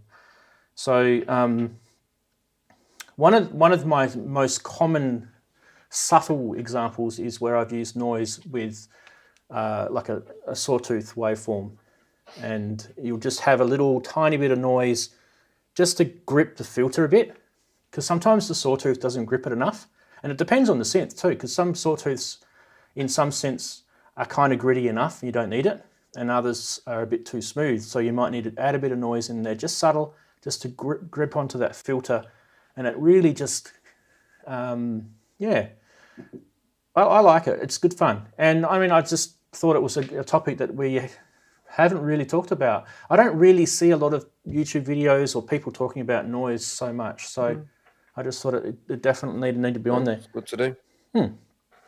Okay, chatties. Yeah, noise is a tricky thing because it doesn't always sound as though it's going to be musical as such, but it's amazing how it's involved in the music part of tracks or even just, well, and films and everything. Just think how much noise is used in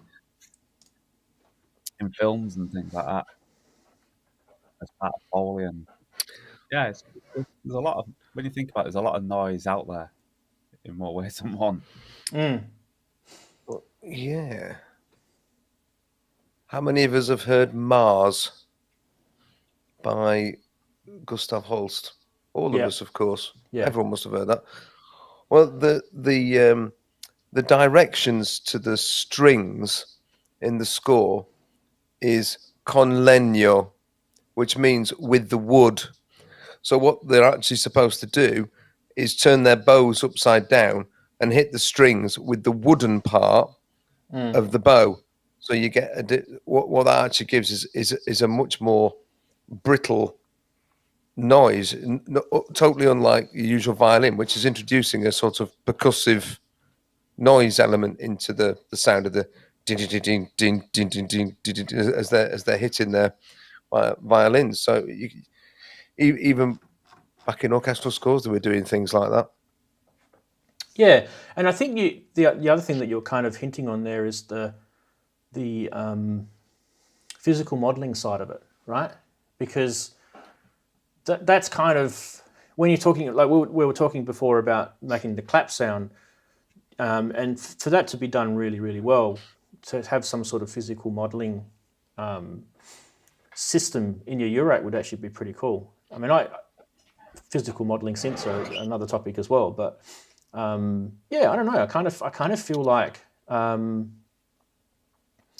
I kind of feel like I wouldn't mind trying a U-rate. I don't even know which one to even look for, but some sort of physical modeling. Like we talked about the whistle, right, in War of the Worlds, because there's a whole bunch of transients that make up a proper whistle sound, like the human whistle, for example. For you to do that properly, you'd need a number of different audio sources and have different envelopes on those audio sources happening all kind of, not quite at the same time, but happening all together when you hit the gate. So, you know, that it would kind of trigger a physical modeling event, basically. So that'd be cool, I think. But yeah, I don't know. Let us know in the chat if you guys have heard of any physical modeling type modules. I thought there was. maybe I was wrong. One of the things I guess that really helps with that sort of stuff is when you've got really kind of clever envelope generators. So, and that's something that I've only recently got my hands on. I've got the Batumi LFO, and I've got the the Quadigy, which is the envelope generator, the 4 envelope generator. One of the things I love about the Quadigy, I don't know, do you guys ever do it where you can actually modulate one of the elements of an envelope? Like, for example, say you want to modulate the sustain, or you say you want to modulate the attack. You can actually change, like, that's something that you can't really do a lot in synths. So imagine being able to put an LFO into a CV point and then modulate one of those elements on your envelope. And you can do that with the Quadigy, which is actually cool fun. There's another one. There's another one from, this is not rocket science, which Robin Vincent was demonstrating, where you can individually address each of the stages of the envelope generator. I've never totally understood why, because it's to me it seems to change the nature of the stage when you change what it's doing. But that's as I've never used it, I'm not quite sure really what the impact or effect would be. So yeah, so we're talking. Someone was sort of talking before in the chat about like what is an example of when, like, I've used noise in a sound that is subtle. So I'll bring up, probably the easiest way to do that is to bring up a track that I've done in Ableton and just play it, and just sort of like solo that particular sound. So if I can see if I can remember how to do that. But while I'm setting that up, Native VS mentioned, do we mean real PM or carpless strong? Because there are carpless strong elements to stuff in Eurorack, I know that. And Pat Brady's mentioned Plonk from IntelliGel. And I guess in a way, Rings is a bit, it's not necessarily physical modeling as such, but it can sort of have that sort of physical modeling sound to it, can't it? Okay. Let me see if I can find this track. Do you guys want to see if you can keep the show going just while I look for something? It's really hard for me to do that and talk at the same time. So, Darren, do you want to talk a little bit about how you use noise? How I use noise. Well, yeah. You talk, Darren, because I need the loop.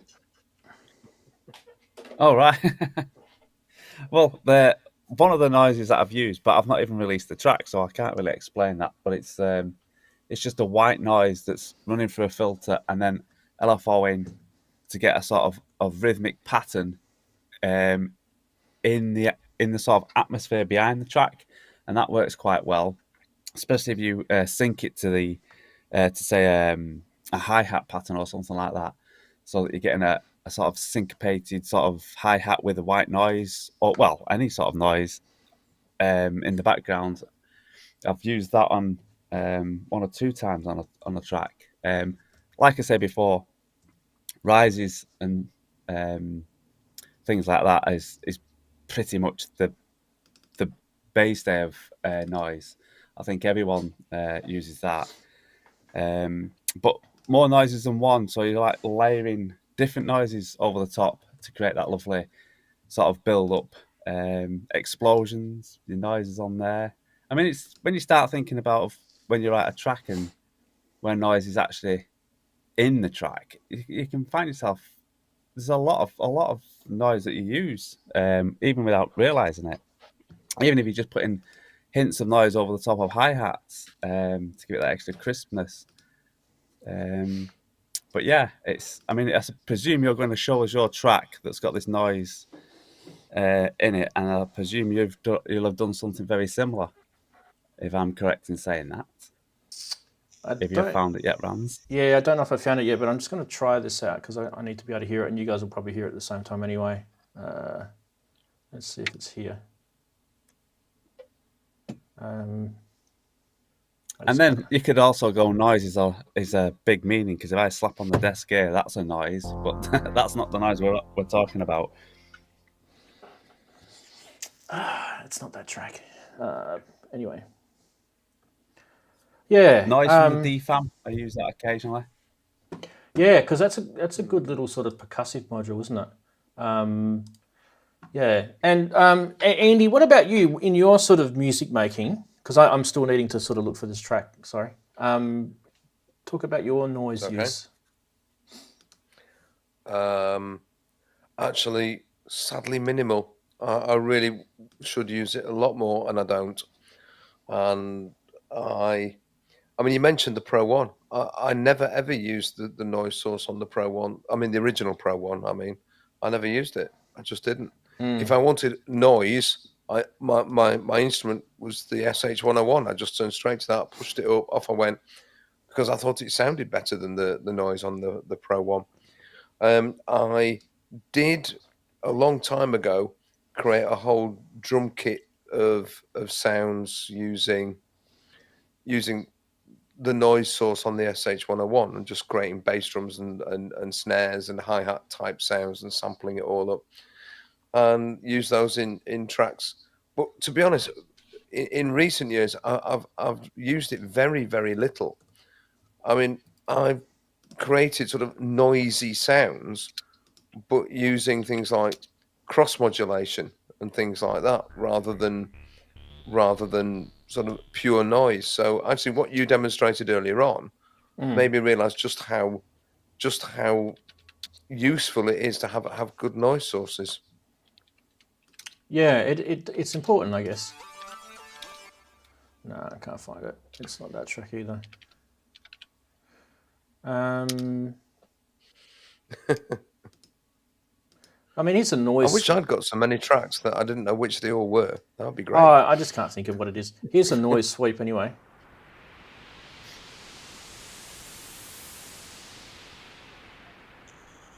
Do you guys hear that? Yeah. So that's just a very, very basic noise sweep, and I've probably recorded that years ago, and I've probably used that maybe 4 or 5 times in the same actual sound in different tracks, but I've mangled it, or I've changed it, or I've pitched it, or I've EQ'd it differently, or just to sort of make it sound a bit different, but it's literally the same sample. No, what I'm trying to find is, it's too hard to find anyway. I should never ever do this.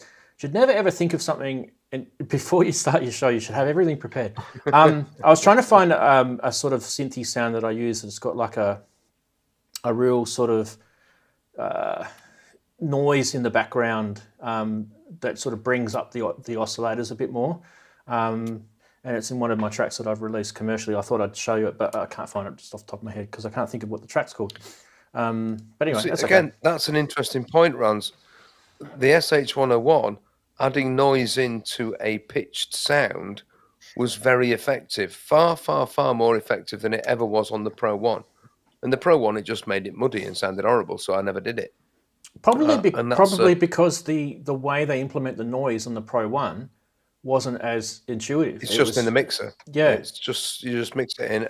But then again, you say that, but it's in the mixer, you turn up a knob and it goes into the filter. So it's not really all that different. I mean, essentially it's the same blooming chip, if we're being honest. It's that 3340. It's 3340, yeah. So it ought to be. But it you ought can't, to be, but it isn't. But you can't output that separately. It does not. No, well, it doesn't. So maybe there isn't noise on the 3340, and the noise source therefore is a different element. It's possible. Yeah. Because there's certainly the SH-101. The noise on that was always so much better than on the Pro One. I never used the noise on the Pro One, but that's just me. There'll be thousands of Pro One users out there who will call me a Pro One heretic for saying that, but that was just my experience. And my experience with it, if I wanted a sound which had discernible noise in it, I always turned to the SH-101, not the Pro One. I wouldn't be too worried about people calling you heretic. I mean, let them. Yeah. You know what I mean? Yeah. Just let them do it. was my Exactly. synth. I bought it. What are you on about? Do whatever you Do what I want. want with it. Yeah, so chatties were talking also about some of their noise. Daz has said brown noise lowers the higher frequencies even more, and it's a bit rougher than pink noise and resembles the raw. Yeah, so these color definitions of noise do seem to have an actual, there must be some sort of synthesizer, specification to call something brown noise, to call something pink noise, to call something white noise. I noticed blue noise is used. There must be some sort of definition about what they all are. So it'd be interesting to know that, because I haven't been able to find that. But I did notice when we were playing with the noise sounds on some of them, like for example the Behringer System 100 module, the pink noise versus the white noise, there was definitely more bottom end, wasn't there, in the pink noise. So Yeah. when we brought that pink noise through into the filter as a modulation source, it made the filter a lot more erratic and, like you said, thunderstormy. Whereas when we did it the opposite way around, it was more subtle. White noise is probably cleaner. It's the Isn't most white common. noise the full spectrum of noise, and then it's and then the different colours are different sort of amounts of the spectrum of noise that actually go through. Yeah, maybe I had it the wrong way around. Yeah, you might be right. Yeah, you could be right. What's the other one that they use? There's another one that they use. It's not color. Something noise. Oh, I'm having a bad mental blank day today. Been up a long time today. Got up early this morning. Yeah, so we didn't get. So Ken sent apologies in. He's saying he's got to do something with his wife. So I'm like on Wagoo's wavelength, I think. What's Wagoo's wavelength? Noise. It's a bit like the spectrum of light, as you move up the spectrum and down the spectrum. Right. That's a pretty good theory there. Yeah.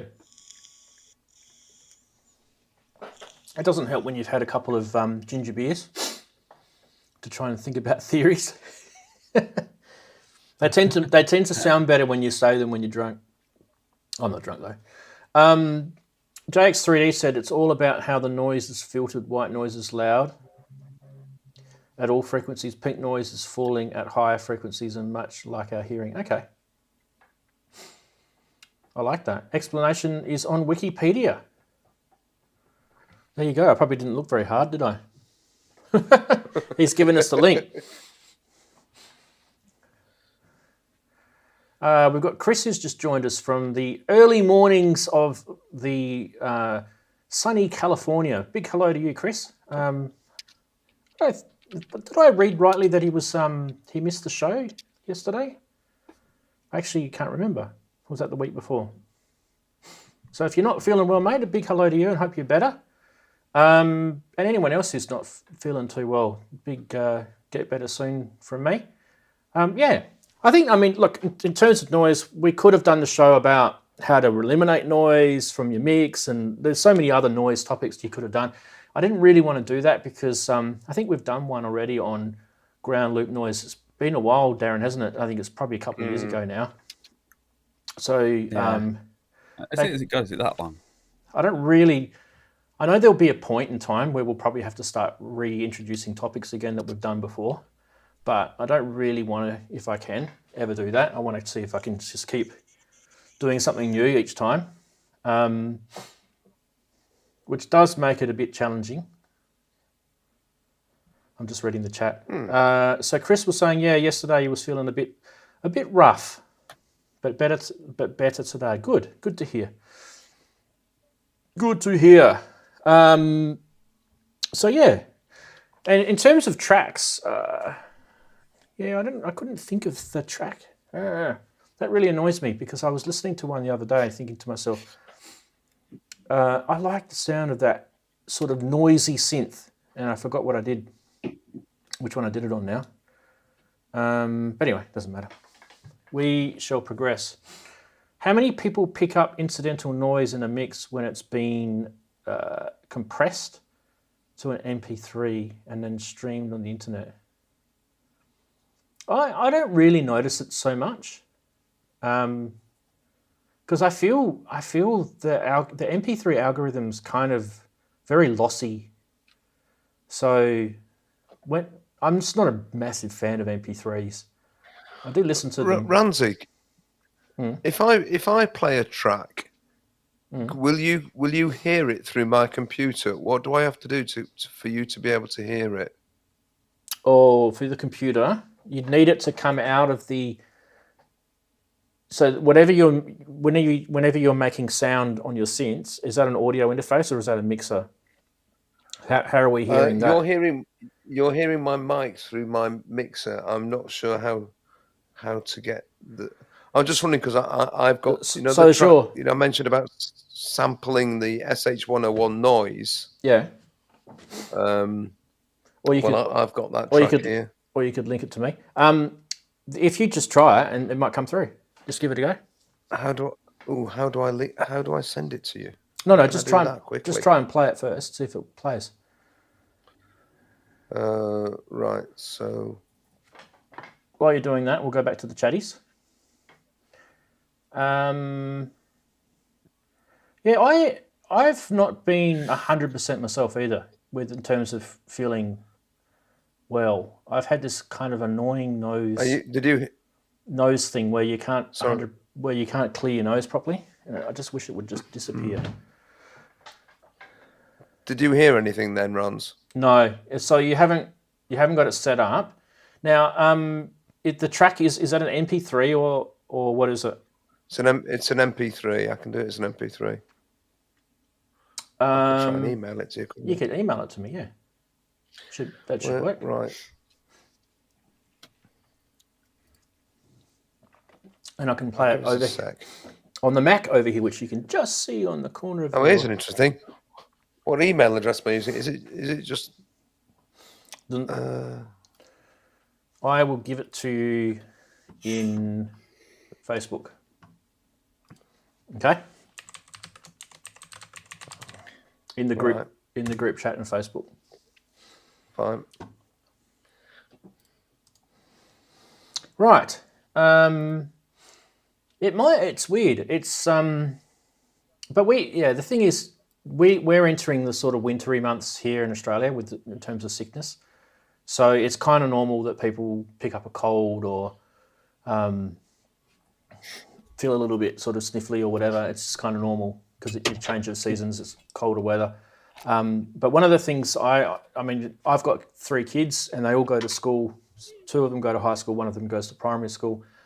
And there's usually one kid who brings a sickness home, and then it just literally, it's like a domino effect through the family. It'll go from one person to another. And I like to sort of, it's almost like a sport here to see who can actually survive without getting the cold. I don't get flus anymore because I actually get the flu vaccination every year. So I haven't had the flu for quite a long time. And the kids get it, and they get the flu. It doesn't even worry them. They just get sick for a couple of days and it's gone. But if I get it, it would knock me. It would knock me in. I'd be out for a week if I had the flu. Oh, I can hear that. Is that you, Darren? Yeah, I was just looking up. Yeah, that was just. You can hear that, can you? Yeah, I could hear that. Yeah. That was a mixture of noises. Actually, it was a white noise originally, and then I think it was a DFRAM noise slowed right down. Yeah. For one of the tracks off. To bring it into the track off one of the tracks off the album. I'll just put this bit. Oops! I don't want you to hear the whole track, do I? Yeah. So this is the white noise. It's a couple of white noises blended together.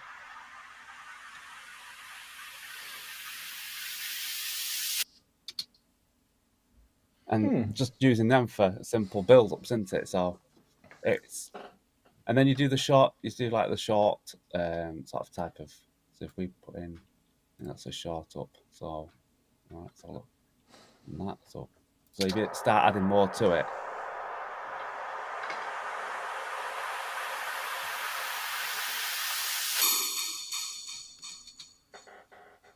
So it's all noise. I found that track, by the way, Darren. And you actually will recognise it. Aha. Because you actually did. Is it Gate 1? Yeah, and that's why I couldn't think of it, because it actually hasn't been released yet. So I was wrong about saying it was one of my commercially released tracks yet. But anyway, let me see if this works. Can you guys hear this? Ready? No, you won't hear that because I didn't set up the audio properly. Hang on. One sec. One other thing I hate about Ableton is you've got to keep changing your master output. Like if it's coming out, if you've got an MX1, you've got to set it to come out on 1718, but if most other audio interfaces will be 1 and 2, so you've got to keep changing it. It's annoying. Anyway, here we go.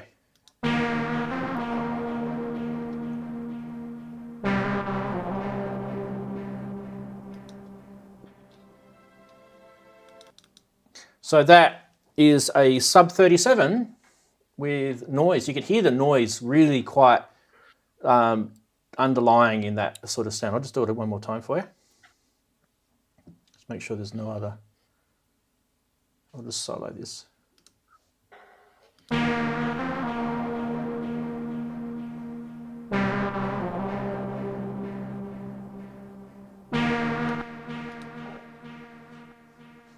I just turned it off, sorry.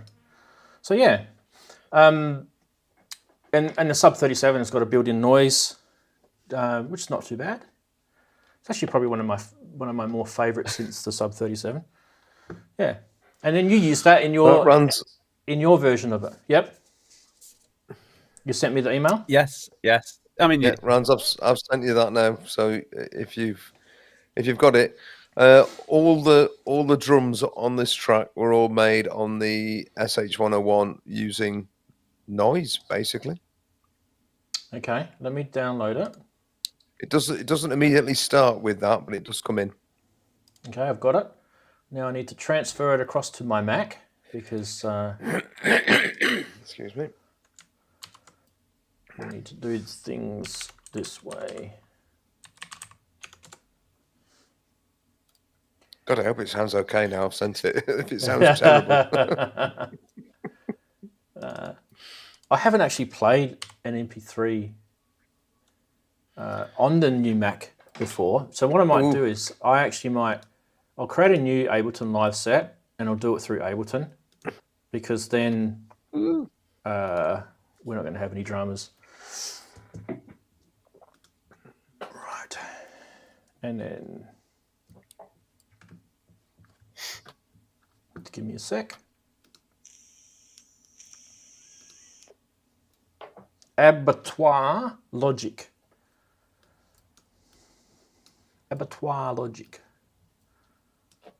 Okay. Give that a second to come up.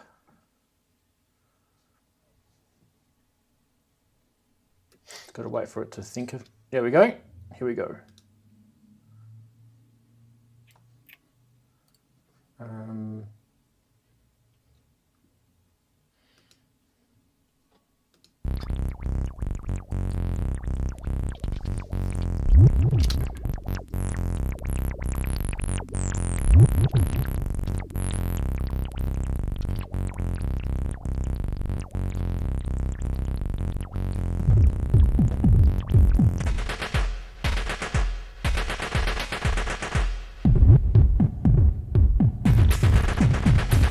Sounds slow to me.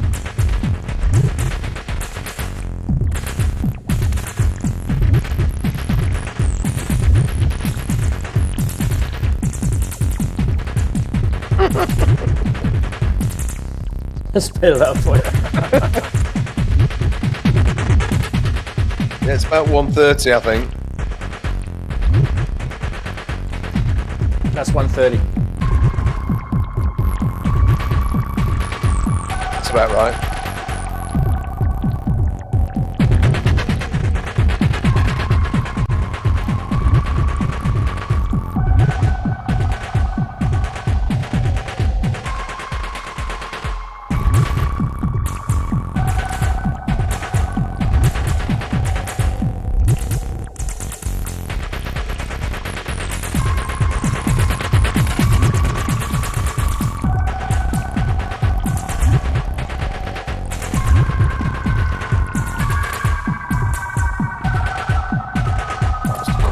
like that.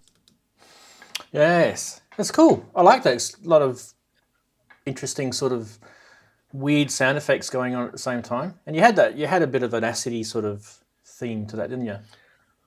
Oh, the bass line was the SH101. All the percussion, the blips and the thips and all that stuff was all sampled off the SH101 into a W30 and a multi-patch created, and then I just, what did I do? Mess about with it, really. That's the sort of lead sound is the Pro one in sort of like a sort of cross mod. Like I said, I meant to be cross mod, giving that sort of grit and edge into it. Anyway, it's quite old. That it's really quite old, and that was recorded to cassette and then digitized in lockdown last year. I digitized a load of all these old tracks, and that actually sounded pretty good considering that you recorded a cassette. The cassette recording is actually pretty decent, really. Yeah. To be honest, when I recorded it into Audacity just to do bits of, sort of cleaning up and stuff, I was amazed at how decent the cassette recordings actually did sound. So, yeah. Although I guess your Ableton was auto stretching it and things at the start to whatever tempo you got it set to. So. It was default 120. So, yeah. Which is annoying because I forgot about that actually. I thought you just pop it in, it will play, but I forgot it would stretch. But yeah. It did it quite well. I'm quite impressed with how good it was. Oh, that worked. Yeah. So the other one that I how do I do this? I'd need to add. Okay, so if I go to here and then go to here, I'd need to add list to here, wouldn't I? Have I got it in? Right. Let's add list. Where's list? There.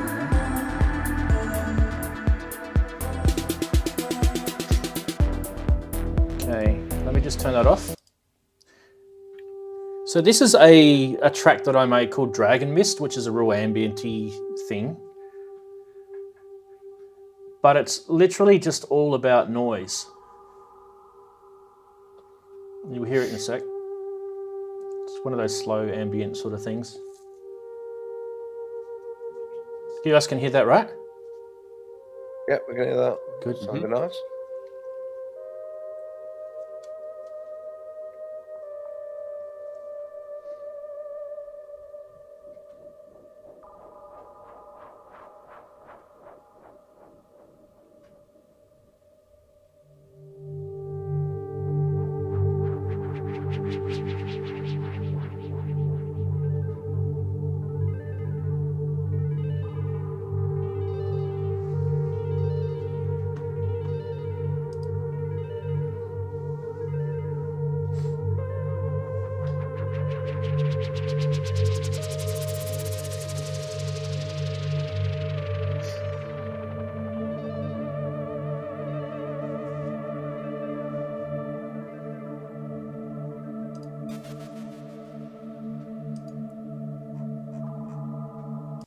All right, so that's enough. But basically, the whole point of that is the noise that I was trying to sort of replicate in there were the flapping of a dragon's wings. That was kind of my thought when I made it. I completely probably failed at that, but that was kind of the idea. But yeah. So when you're making noise in a track, it doesn't always go as a plan. But no, I mean, it was kind of it was like there was a hell of a lot of noisy sort of sound effects in that track, and it was kind of done on purpose. Maybe a little bit overdone, if anything, anyway. Okay, so I just got an email from Mac. He's just showing me some stuff. Okay, cool. All right, beautiful. We looks. So I said before we're not going to get Ken, but that's all right. He sent his apologies. He did, like, he's part of the show anyway. He did put his little meme in. How long have we been streaming for? We've probably done the noise thing to death. Yeah, we've just hit 2 hours, so we're probably good time to wrap up. I think. What do you think, gents?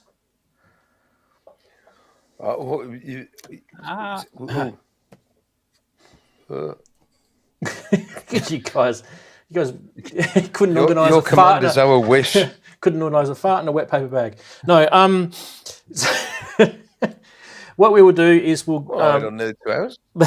we'll go to Darren. He can plug his track thing that he was talking about at the start of the stream, just in case someone who's joined the stream later on missed out on it. So you want people to go check out your track? Oh, yes. Tomorrow it'll just be something simple. All I want you to do, if there's anyone actually going to go on it, is just have a look through the channel and pick your favourite, I don't know, 5, 10, whatever tracks. Just put them. Don't have to be in any order, just your favourite tracks, because I just want to get a rough idea, because I've got that many tracks up on there now. I want to sort of like maybe put them all together. So I want people's favourite tracks. That's if anyone finds them favourites. Otherwise, it'll just be a blank a blank compilation, won't it? So yeah. So at 4 o'clock there'll be so on the channel, just in the comments, just put your favourites or tracks that you like the most out of all of them, basically. All right. Problem is, that's Darren, not a way of getting you to listen to more. The real problem is, yeah, it is. But the real problem is, yeah, that they're all brilliant. They're all great. So if anybody's not gone away and listened to this, shut up, Darren. If people haven't gone away and listened to Darren's tunes on his channel, you really should go and listen to them. They're great. Just there's not a dud in there. It's just great stuff from beginning to end. How you pick 5 favourites is beyond me. Yeah. I think you've set us an impossible task. Thanks, Andy. It didn't have to be. No, it's for sort of a future project. I want to have people's choice of tracks that they like. So I'll be running over time, but just keep putting your idea or your favourite tracks in the comments. And then when I eventually release the album, by Say No More, I can have a few more things out to release, because I'm going to be releasing an EP, live EP, which will come out before the 21 album. And then I just thought I could put a compilation album of just the tracks that I've put up here that people, the people like, the favourite tracks. I just thought that would be quite interesting. So I just want to start getting people's ideas on what they think is their favourite. And then I might even remix 1 or 2 of the favourites to go on it. So that's what'll happen tomorrow. It'll just be a track with a question mark on it for you to, in the comments, put your choices. Darren, if it ain't broke, don't fix it. No, let him do it. He wants to do that, and he can. I reckon he's got something planned. Like if we go in there and I think so too. We all tell him what his favourite tracks are. Here. Yeah, just do what he says, because it'll be beneficial. There's Usually, new banner art. There's new banner art, and I'm working on the track with Inkit, who doesn't know about it yet. Well, she sort of does, but doesn't. So it's I gave her some samples a while back. She did a bit of a track. She gave it back to me, and now I've made the track out of the track that she gave me that I give the samples for. So it's Inky versus DTH back at Inky type of thing. So that won't be out tomorrow, by the way. That'll be out next week, probably. All right. Okay. Yes, that's enough for me. Cool. Okay. Well, that's all good. So, and any plugs for you? You got a video coming up on your channel? I might just link. Oh, I've not planned anything in terms of videos or anything or grand schemes like Darren.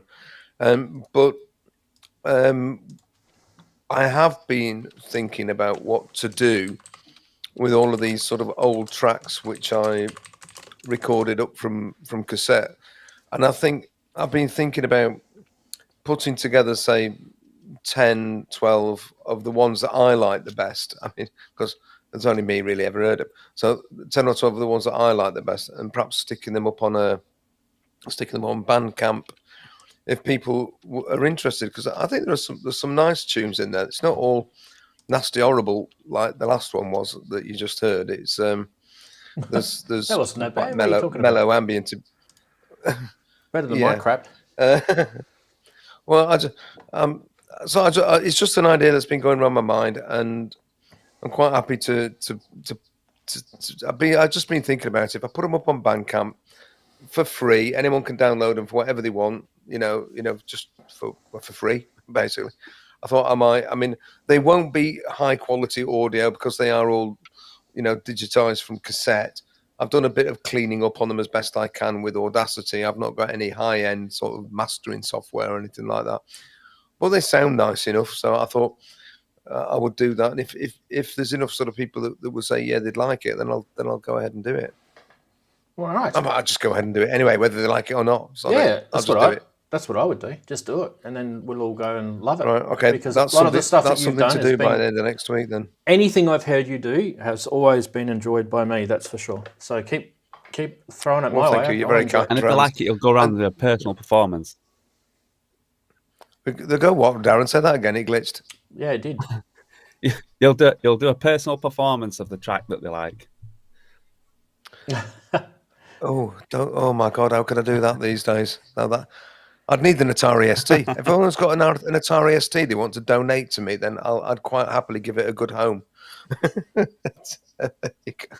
don't have an Atari ST, but I've got two Amigas around the same age. No.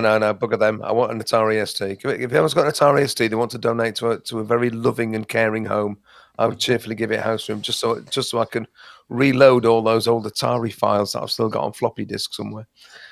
If the discs work. Actually, I do know a guy. He's not that close to you, but have you guys ever seen the Woody's Piano Shack YouTube channel? Yeah. And he did the echo of it on his PC. Yeah, I couldn't get my head around how that worked. I watched that and just thought this is ace, but how? What? Yeah. Who? Yeah. It looked.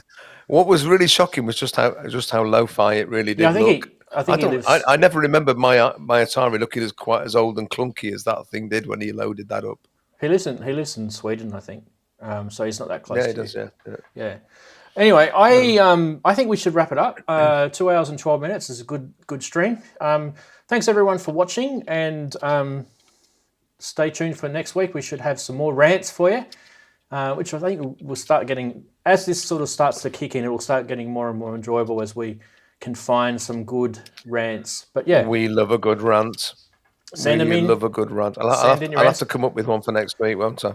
So don't forget too to send in your price watchers. That was actually really good having them all from you guys this week, because it's nice to give you guys a plug for sending well done, them in. Synthetic. Well done for Lisa and Ken as well, and also Stephen, who was How long before the show is uploaded? The show is always, like, in terms of on YouTube, it's always there. So once the stream finishes, it's always there. In terms of the new podcasts, I will probably upload it tomorrow. So it might be sort of, by the time you get to it, it might be sort of Sunday-ish, late Sunday-ish, but before you get it. It depends. Actually, sometimes you upload it and I forget the name of the company that it's owned by Spotify, but the company that I'm using to do the podcast takes a while for it to propagate into the system. So the link might not come back to me to the next day, but we'll see. Anyway, thanks everyone for watching, and don't forget to watch Sonic State on Wednesday. Big plug for them.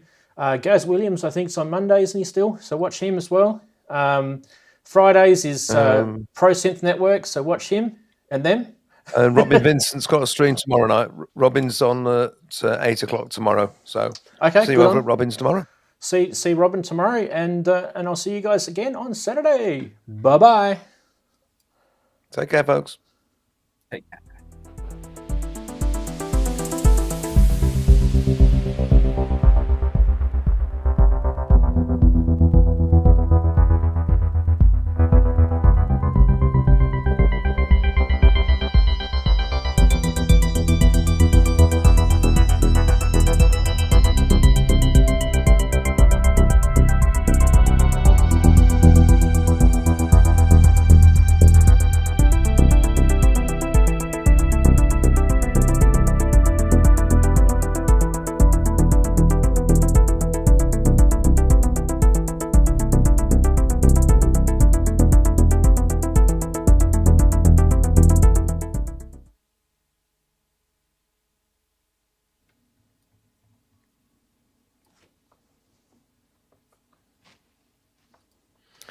Right, before you say anything else, Rans,